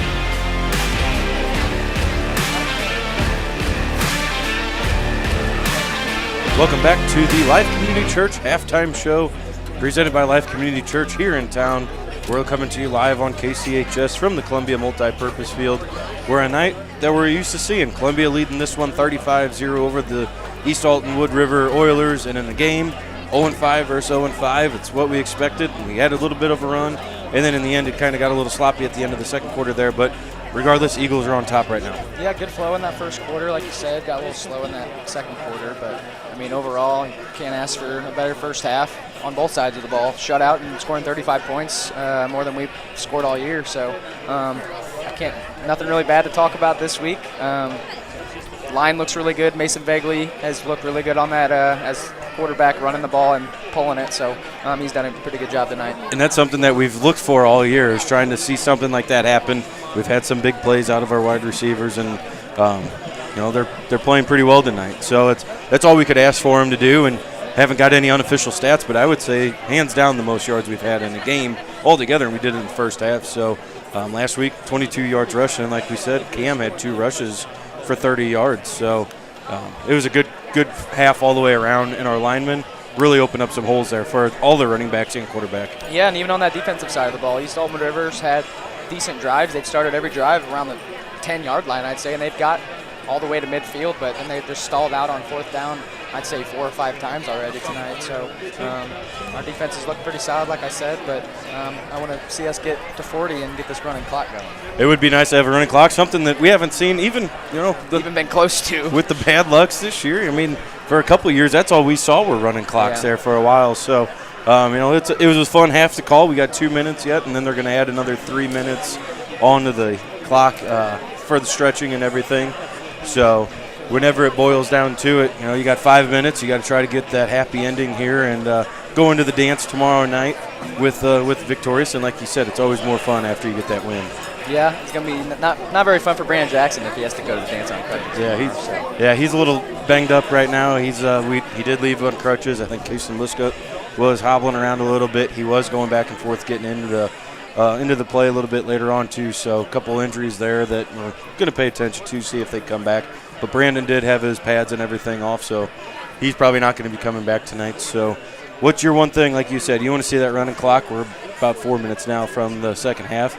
What are the thoughts, and how are we going to get that running clock? You just going to go for it right away? I think, well, overall, I feel like Coach Horner has kind of got everyone involved tonight. We've seen Riebling with a couple catches, had that touchdown catch. Tried to get the ball to Biltman a couple times on those little bubble routes. Jace, Logan Hicks, and Cam Janik are all getting positive yardage tonight running the ball. And then, like I said earlier, Mason has 3 rushing touchdowns tonight. I think he threw for 2 of them. So, I mean, overall, I'd say just keep doing what you're doing, get your ball out to your athletes, and I want to see either Dalton Rainwater or I want to see Denny get in the end zone. I don't think either one of them have a touchdown yet this year. So. I know Denny does not, but in Logan Hicks' first play of the game, 58-yard rushing zone to the outside. It was just a simple play, but that's how the Eagles got the scoring started, and hopefully there's a little bit more to come here in the second half. I'd like to see the goose egg stay up on the defensive side of the football. That would be nice. They've been doing what they got to do. We're going to do what we got to do. We're going to flip this around. We're going to head to a break. And whenever we come back outside of this Life Community Church halftime show, we'll bring you the second half action from homecoming in Columbia at the Columbia Multi-Purpose Field right after this.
Welcome back to KCHS in a Week 6 matchup in the Cahokia Conference.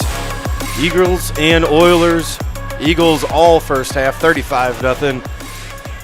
And we come out of this Life Community Church halftime show, and one big thank you needs to go to Jill Dickerson at the high school secretary for everything she does with homecoming, from the games, the dance, the festivities. She does it all. So thank you to Jill Dickerson on another wonderful homecoming week here in Columbia. We would also like to thank Joe Bacardi's and the Columbia Quarterback Club for supplying food and dinner for all of the volunteers that come on Friday nights and make everything possible. Keegan Thompson going to set it deep. And it is going to be returnable. It's going to bounce at the 14. Big number 44 is coming at you in a head of steam. And a great job by Biltman getting down there along with, I believe that was number 30 again for the Eagles, Logan Esfedo, to make the tackle. And there was a life decision made there again with number 44 coming full head of steam. They just got out of the way and went for the ankle. So East Alton's going to start at their own 20-yard line after a minimal return on the kickoff to start the second half. 3 down linemen, going to be 4 down linemen as Hudson Bryant comes up late. 4 down linemen, 3 linebackers. It's just going to be power right up the middle with number 44. Nothing fancy, nothing special, just coming right at you. That's funny because me and Mr. Wetzel were talking at halftime. He said, give it to 44 in that position every time. He's going to get you 4 or 5 yards. Run a little wildcat with him. That's what they did there. Second down. I mean, if you do that 3 times, first down every time.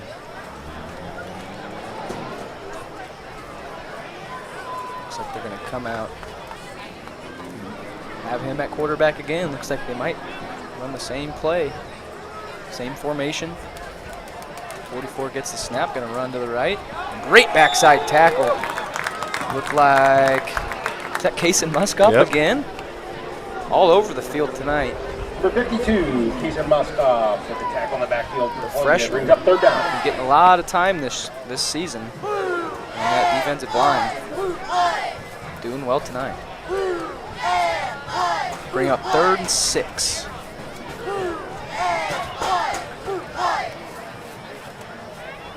What are you going to do now on this one? Lost than that one, but now you got to try to get 6 yards. Yeah, and 11's still, their quarterback's still over there on that sideline, so it looks like they're going to be in the same formation again. 3rd time in a row. They're just going to run it straight down at you again. Good job by the Eagles that time. Looks like that's Cooper Wyke making the tackle there. No missed tackles. There's 4 guys that had to bring him down, but nobody missed anything.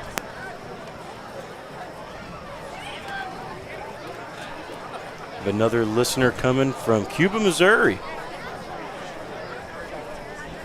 Cooper Wyke and Kason Muskov on the tackle. Thank you to a former quarterback. That was CJ Schlemmer listening from Cuba. He's at Frisco's eating some dinner, he said. So, former quarterback there. Going to be a punt this time. Number 11 comes out, steps back, and Eagles are going to go to the block, and they get the block. Herdlicka. Great job, Hayden Herdlicka getting back there, making the block. And the Eagles are there to jump on it right away, and they're going to take over at the 20-yard line. We almost got one earlier. I don't remember who it was, but had 2 or 3 guys in that backfield almost blocking that punt. Herdlicka able to somewhat go right down the middle and get untouched. And the thing with that, he didn't even run into the kicker either, which is sometimes hard to do.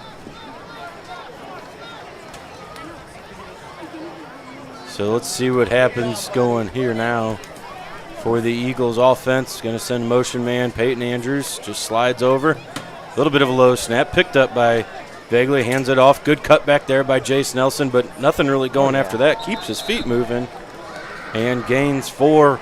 Something quick with CJ. He is married with Joy from Joy's Hair Fair, so thank you once again from Joy's Hair Fair. Joy and Kylie up there, 2 football moms. They donated the meal tonight for the boys and the cheerleaders from Joe Bacardi. So thank you to our sponsors and our supporters for all the years here at Columbia Football, KCHS. 2nd and 6. Gonna go doubles. Looks like we empty. Have got trips to the right side. Oh, there is another receiver there. They're going to send him in motion. Looks like Mason's going to pull it. Go to that right side. Going to have the first down. Good tackle there in the open field by number 4 for the Oilers. Ronan Winters, the freshman. I didn't see Beltman over there. He was, he was hiding behind the other receiver in that trips, but good enough for a Columbia Eagle first down. It will be 1st and goal. Then we're going to go trips right into the boundary again with doubles to the left, empty set. There is nobody over Nelson here on the bottom slot receiver. You could run a quarterback power this way. We're going to send Jackson Beltman in motion again. They're going to flip it up to him. Get to that outside, buddy. And he's going to get there for Touchdown, another Eagles Eagles. touchdown. Number 13, Again, nothing Jackson special on Biltman that play. Touchdown for the Eagles. Same play. Decided to flip that one up to Milton. I think that's his first touchdown of the season. Always love to see that. $100 donation from George Weber Chevrolet. That is the first touchdown for Biltman. Coming into the night, Cameron Janik, Jason Nelson, Lucas Ribbling, and Mason Vegley were the 4 touchdown scores for the Eagles. So tonight you're going to put Biltman on the list. Mason's Hicks. got 3. Yep, Hicks Who else? I think there was another one in there. and Riebling. He scored last Yeah. week, though. Keegan Thompson's kick is up, and it is good. Eagles up 42-0. Again. 8:24 left in this third quarter. We'll stick with you here. Corey Pharmacy scoreboard. Eagles 42. Most likely going to be a 0. quick transition of the field. So that takes the George Weber Chevrolet donation now. $600 gets donated tonight, $100 with every touchdown. So that is $1,000 on the season. And we look at the Eagles coaching staff now. All of them are on the sideline. Coach Jermaine and Coach Stump are the only 2 with headsets on. So now with the 40-point lead, once the clock starts after this kickoff, it will not shut off unless East Alton scores. But I don't know if they even shut it off at that point, or do they let it I keep think rolling? once it hits 40, It rolls. yeah. That's how it is in basketball, at least.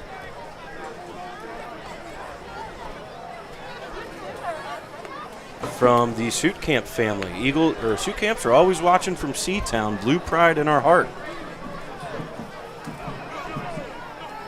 From an old running back and a young linebacker. So the Suit Camp family's always listening and always telling us that they're excited to listen. Man, Owen, a great teammate of mine back in the day. He was Probably- one of the leading tacklers in school history Yeah, now too, he's correct? probably one of the best linebackers to ever go through this school. And you could ask pretty much anybody, and they probably have him in their top 3. So, Owen Sukamp definitely a national treasure of Columbia Eagle football. Keegan Thompson got the ball on the tee, ready to kick this one off. It's like 3 men deep, 44, that middle returner, number 2. And can't see that other number right now, number 4. Number 2 is going to catch it at the 11. He's going to run to that East Alton-Wood River sideline. Maybe gets to the 27. The clock should be running, and it's not. Now they got it going again. Some unofficial stats in the first half for the Eagles running game. Logan Hicks leading rusher at 5 attempts for 89 yards to Chase Nelson with 3 rushes for 9. Cameron Janik, 4 rushes for 31. And Vegley has 4 rushes for 96. Has touchdown runs of 23, 50, and 1. So thank you to Sharkey and Howie for getting those stats up here to us. Running clock, going to be a quick second half, hopefully. Quick stiff arm. Quick run there and quick first down for the Oilers. Great run. His feet didn't stop running that whole time. Number 20, Marvel on the tackle. Number 2 there, Travis Skinner on the carry. Ball placed at the 44-yard line. 1st and 10. Vegley was 3 of 6 for 26 yards, including a 25-yard touchdown pass in the first half as well.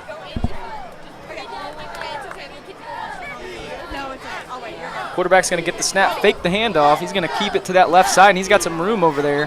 Just going to run out of bounds after picking up another first down. Holding penalty is going to be called Nick Winchester with the keeper runs out of bounds. on East Alton. So what would have been a first down is going to be a loss on the play now.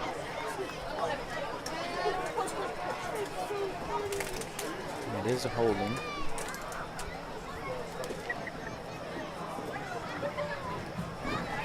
Walking off their steps now. And these stands kind of getting a little slam. Blue Crew cut in half, only half the fan section over here to our left. Penalty against the Oilers. Good night for Columbia Replay Eagle first football. down. It was hot in pregame, kind of cool off a little bit. Fall is in the air. Not yet. It's coming, though. First down and 20. Single receiver to the left. Gonna hand the ball off right up the middle to number 2 again. He's gonna bounce this one outside. He's got some room. Looks like he's gonna just walk out of bounds again, and somebody was trying to put on a late hit there. Number 20, it looked like, for the Eagles. Dalton Harville.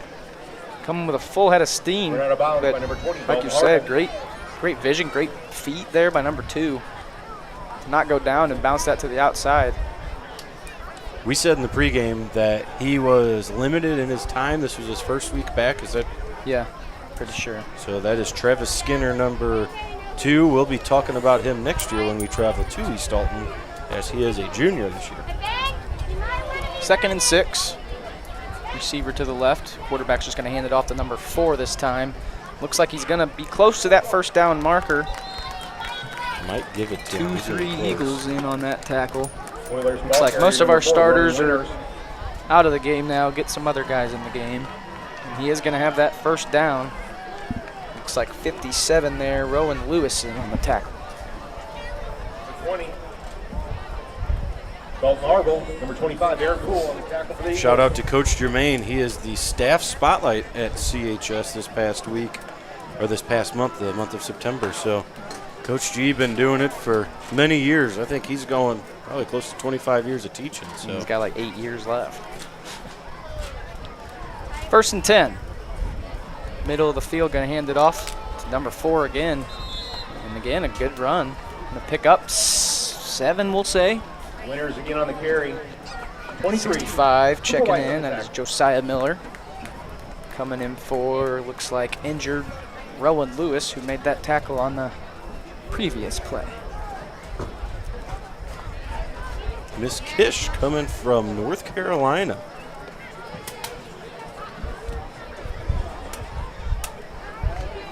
Miss Kish is listening to her grandson is a football player and another grandson in the band, Eagles marching band. So she had all sorts of stuff to be watching for from North Carolina tonight. 2nd and 4 at the 40.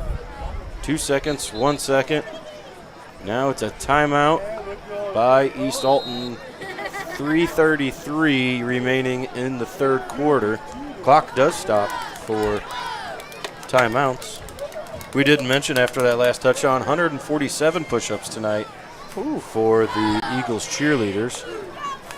Maybe sore tomorrow. You add that to the 42 that they had coming into the night. That is 189 push-ups on the year. So getting their workout. I'd like to go back to a couple of those years when we were putting up 40 and 50 points a game.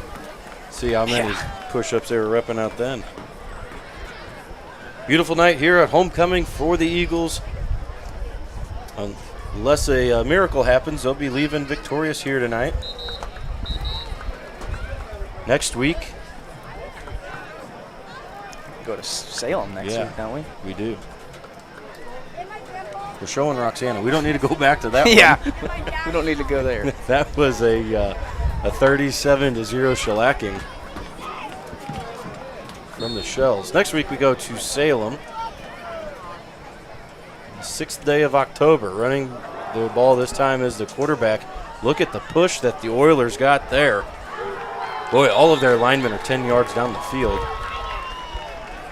Good push there, and they're going to get enough for a first down before being brought down at the 24. Jared, you get to spend my 30th birthday with me next Friday. We get to drive the hour and 40 minutes to Wildcat Country in a press box that's about the size of this room that we're in now. Remember a couple of years ago we had everything set up. They said, no, you guys are actually supposed to be upstairs on the That was roof. Thursday Night Football, too, I think, wasn't it? It was the rain. Yeah, they were getting it for their weather. We had everything set up. They said, no, you guys go upstairs. So we put it upstairs, and they said, hey, you're supposed to be downstairs. So quarterback fakes it. This time he's going to keep it, run to the left side. He's got one good blocker out there. Going to put a stiff arm that was held on by the defender that is out there. Good luck trying to see that far. Number 25, Aaron Poole on the tackle for the Eagles. We'll see what the PA announcer is going to give them. 1st and 10 at the 14, 2:25 in the third quarter now. So the Oilers will be able to get one more first down before getting in the end zone. Hopefully Coach Tremaine keeps them out of that end zone, though. 2 minutes now left in this third quarter. Gonna have doubles to the right side. Tight end left, sniffer back left. Running back to the right of the quarterback. Gonna be a penalty thrown. Gonna be a false start. Looks like on the left guard. Back him up. Play it again. With the win here tonight, the Eagles are going to snap a 7-game losing streak. It's got to be the longest. Well, it is the longest in Coach Horner's career. The 0-5 was the worst that Coach Horner had. So nice to get back in the win column. Last year, we finished the year. We lost in Week 9, and then obviously in the playoffs, and then you lose the first 5. So 7 losses in a row. Not something we're accustomed to, and hopefully we don't have to do it again. Eagles will get out of here tonight with the victory. Slant play across the middle, and it's going to go behind the intended receiver, which was number 9 there for the Oilers, Alex Johnson, the sophomore. A lot of young kids here on this Oilers football team. Linemen, everyone, all the way across. Got a lot of guys on the team. 1, 2, 3, 4. 4 seniors total. And think about all the skilled position guys they lost last year that were all seniors. So maybe see them next year. It might be the same story. 10 seniors on our team. Trips to the right. Quarterback's just going to keep it running right up the middle on this second down. He's going to fight for extra yards. Breaks a tackle. Going to get back to the original line of scrimmage. Maybe a pass yard. I believe that was Kason Muskup hanging on to make the tackle. 3rd and 9. That was probably the last play of third quarter. Kason Muskup and Cooper Wyke get credit for the tackle. We're going to stick with you here as in between quarters here. They are going to honor the golf team who, like I said earlier, is going to be in sectional play. Led by Mr. Langang, correct? They are. I believe it's his first year. Took over for Coach Detmer, who is golf coach forever. Ladies and gentlemen, Nate had a pretty good career in golf as well, so September 20th, doing a great job. You any good at golf? No. The team took home first place and shot a team score of 310 and were led by third place medal winner Jimmy Vanderhaar, fourth place medal winner Jacob Hall, fifth place medal winner Kyle Chud, and sixth place medal winner Charlie Steckler.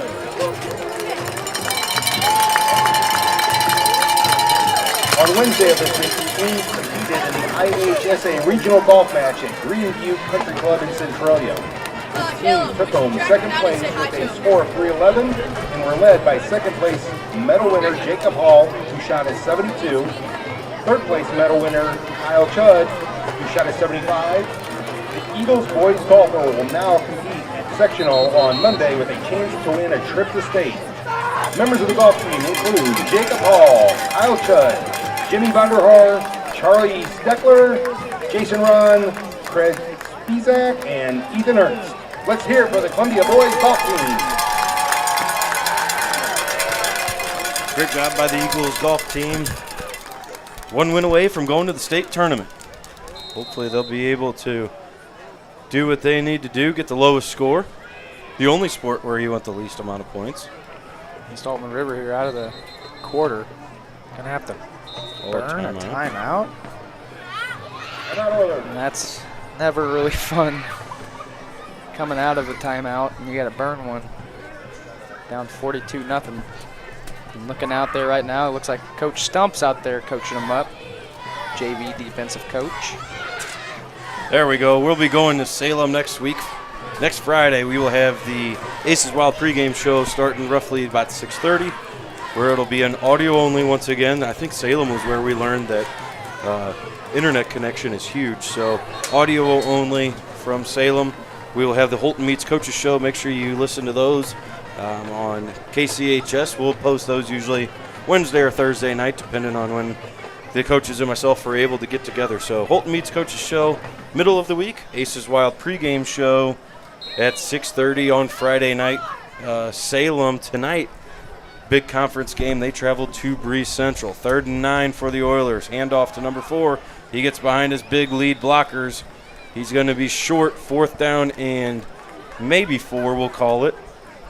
And that goose egg is still intact for this Eagles defense. Got to get a stop here, though. I think I'd give it to number 44 and let him run. Yeah, they haven't really ran that since the start of the 3rd quarter. So we'll see what they got in play here. Looks like number 4, he's a big kid, too. Gonna be doubles to the right side. Gonna be a tight end left. Sniffer back left. He's gonna turn and just hand it off to number 4. He slips and falls. Yeah, stumbles. Turf monster. Right when he gets it. And he's gonna be short of that 1st down. So Eagles will take over from, it looks like, around the 7-yard line. 93 yards. Think they get in the end zone one more time? I'd like to see if the Eagles could run the clock here. Yeah, go on a nice little 10:50 remaining in the game. Clock does keep rolling. Turnover and down. run it down to like 3 seconds every time on the play clock. Starting offense is still on the field. Might be a couple guys. Looks like Cooper White's going to be your sniffer back now, so not his normal position. So starting to rotate some guys in. Doubles to the right here. Can't tell who that running back is next to Vaguely. But he's going to turn and hand it off to him. And that's Hudson Bryant, I think. Breaks a few tackles. Going to have the first down, plus some more. Good run there by Hudson. Gain of about 17 from the 7. Oh, it's bad math on my part. From the 7 to the 27. That's 20 yards. Good job by Bryant there just to recognize.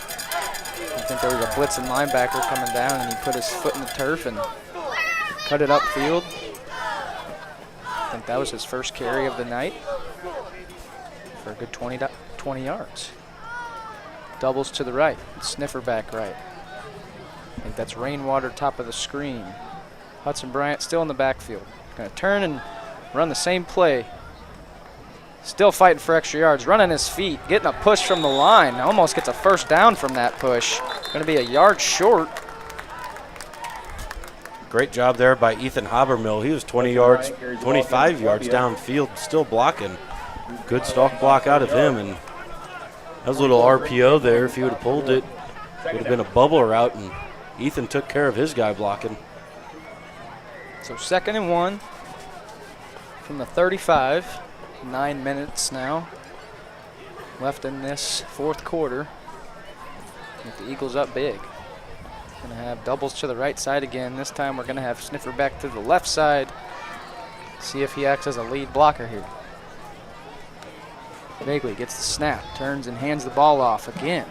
And that's Hudson Bryant again. That's 3 great carries in a row. Picks up a first down, gain of about another 20. Hudson Bryant again on the carry for the Eagles, picks up the first down. 44, Drake Chamberlain. And that clock is going to keep ticking, move those chains. And I bet we're going to run the same play here. So an interesting stat, it's not a good one to mention here, but interesting stat I looked at this week. We had punted the ball coming into tonight 28 times this season. Averaged 155 yards on offense, 165 yards punting a game. I think those I think we reversed them. I think we're back on the right side there. So a good night here for Eagles and Eagle fans. Doubles to the right. Going to run, looks like the same play again. Straight up the middle. Gain about 3 yards. Number 50 in on the tackle for the Oilers. And Hudson Bryant having himself a good little drive. Vaguely looking towards the sideline for that next play. 7:30 now on that Mandy McGuire Group scoreboard. Eagles on top, 42-0. Cooper White on the ball carrier. Ball at the brings up 2nd down. 43-yard line. 2nd and 7. Cooper White comes in now as your running back. See what old Coop can do. They're going to hand the ball off to him. He's going to try to make a man miss. He does. Lowers the shoulder. Gets about 5 or 6. Brings up a 3rd down and short. Cooper White, ball carry 7 against Columbia, minutes but down for on the game 32, clock. Jason Ainsworth. Got to get a first down here. No Maddox Steffen tonight. See him over there with no pads on. Starting linebacker / corner. Eagles going to come out. Same formation they've been in this whole drive. Just going to run the clock down and try to keep the ball in their hands as much as they can. Bagley turns around, hands it off to Wyke again, and he gets thrown to the ground. Maybe for a first down. Look pretty close. Gonna mark him short though. Gonna be 44, 4th Drake and Champlin inches. for the Oilers. Cooper White, the ball carrier. Looks like the offense can stay on the field. We've talked a lot about number 44 and how big he is and everything. Get used to seeing him. We'll see him again next year. Drake Champlin's his name. Having himself a good night, running the ball, middle linebacker, making a bunch of tackles. Here comes a hard count. 4th and inches. Looks like we're gonna try to go for it here. And we are. We're gonna hand the ball off once again. Cooper Wyke, he's gonna have the first down. I don't know who the lineman was there for the Eagles that was in the backfield. Kind of screwed the play up. Cooper was able to keep his feet moving and get the first down though. Columbia High School. That was good to see Cooper right there falling forward, Winners prizes, bonfire s'mores. picking up Friday night that first down. football game. At the Ministry Center. 5:30 down to go. Road, immediately after the game. In this ball game. All Columbia tonight. Once again, congratulations, cheerleaders. 186 junior cheerleaders, future cheerleaders coming to the camp and showcasing that tonight before the game. Hands the ball off. Nothing going there for the Eagles on that one. The Blue Jays also led the Eagles high school varsity team out. And quarterback switch here. Mason Vagley comes off with Keegan Thompson coming on to be the quarterback now. Blue Jays, they had all sorts of kids running out. I didn't get to talk to anyone how many players they have, but I know a couple of their teams were splitting in half so they could have enough kids on the team. So numbers are bright for the youngsters coming up. Hopefully to fill the shoes of what we have going on now. 5 seconds on the play clock. Keegan's going to be the quarterback. Turns around, hands the ball off to the running back who's got the left side. He's got the edge. He's got the 10, 15, 20 yards maybe. Let's see where they mark him out. I believe it's Cruz Corey. That's a I think it was 15. Cameron Steele. Cameron Steele, number 18. 18, yeah. Well, I can tell you it was one of the two. Had a burst of speed though on that Yeah. outside. Looked like it was just supposed to be an inside zone, but kind of got bumped by that left tackle and had to bounce it out early. And turned on the Jets there. Almost got into the end zone, but got pushed out right around the 15-yard line. Gain of about 15. 1st and 10, 3:30 on the game clock. Eagles are going to have to call a timeout, though. You got a lot of guys who are getting their first playing time of the year on the varsity level, and a lot of nerves going right now. So Yeah, and I mean, going from JV to football, or varsity, we both know a game is a lot quicker when you transition from playing as a sophomore or junior and then getting to varsity and playing as a junior or senior. But yeah, some of these guys have rarely seen the field on the varsity side of the football team this year, I'd say. So good to get them out there, get some experience under their belts. who's your player of the game tonight? Man, I could go the whole offensive line, or I could go one player. So I'm going to go with the offensive line. I think the offensive line did really good tonight. Just giving Mason, I mean, we ran the ball pretty well, giving Mason and our running backs enough lanes to run through, and So yeah, I'll take all 5. And coming out of the timeout, the Eagles are going to go to victory formation here. It's going to be close if they're going to be able to Keegan Thompson takes knee. run out the clock. If not, it'll be a turnover on downs around that 20-yard line. But I'm going to go with the defense, throwing the goose egg up there. Like you said, all the guys running the football tonight did a great job. Mason did a great job. Just everyone, good win here for the Eagles tonight. So as we do start taking the knees, we'll just do a little post-game show right now. Under 3 minutes to go in the game on that Mandy McGuire Group scoreboard. I'd like to thank George Weber Chevrolet for the 6 touchdowns tonight. They donated $100 for each touchdown, so that takes their total for the season up to $1,000. So hopefully we can get a little bit more in the kitty here once these next 3 games happen. We will come to you live, like we said earlier, with the Aces Wild pregame show at 6:30 next Friday night on the 6th. Speaking of Aces Wild, they have a music trivia and cornhole tournament tomorrow. Money and proceeds go to their St. Baldrick's event for childhood cancer. That event's going to be the first weekend of April this 2024 year. So if you're big into childhood cancer, come on up. Throw some bags, answer some music trivia from DJ Tara G. She's got 10 categories that are a lot of fun. I'm excited for it. So they also have their rib war coming up October 7th as well. Barbecue competition on next Saturday. So that's always a fun day as well. So took 1 knee there. It's about a loss of 4 so far on this drive. And Keegan will take 1 more knee in about 20 seconds from now, and that'll do it for the Eagles offense. Thank you once again, Joyce Hairfair, Joe Bacardi's Columbia Quarterback Club, for all the food that was donated tonight, whether it's for the players and the cheerleaders or for the volunteers. Thank you for your support. We appreciate that. Miss Nickerson, Jill Dickerson, sorry. Thank you for all the homecoming festivities that you did. Josh Rushing running the camera. Mr. Nickerson for doing everything he does. This great production on KCHS and all of social media at Columbia. Definitely a lot more fun whenever he's behind the keyboard. He makes it fun and exciting. So we hope that you enjoy watching. We enjoy doing it every week. 50 seconds now in the game. Probably didn't enjoy my play-by-play. Well, that's okay. You can do it again. Oh. My first call was a touchdown, though. So. Yeah, can't go wrong with that. Well, you think they run one play here and Yeah. quarterback's just going to get the snap, hand it right up the middle. Gain of about 4. And right under 30 seconds now, and that should do it. Quarterback runs off the field.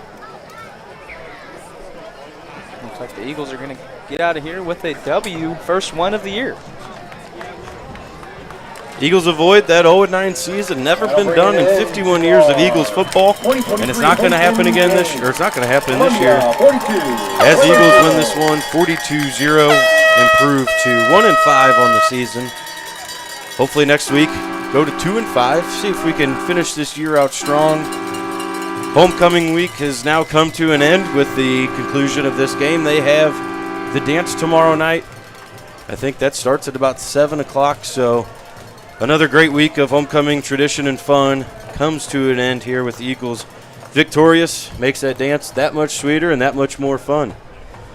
With all of that being said, I'm Alex Schlemmer, joined with Jared Germain. Thanks for watching on KCHS. Eagles are winning. We will see you next week from Salem. Go Eagles, baby.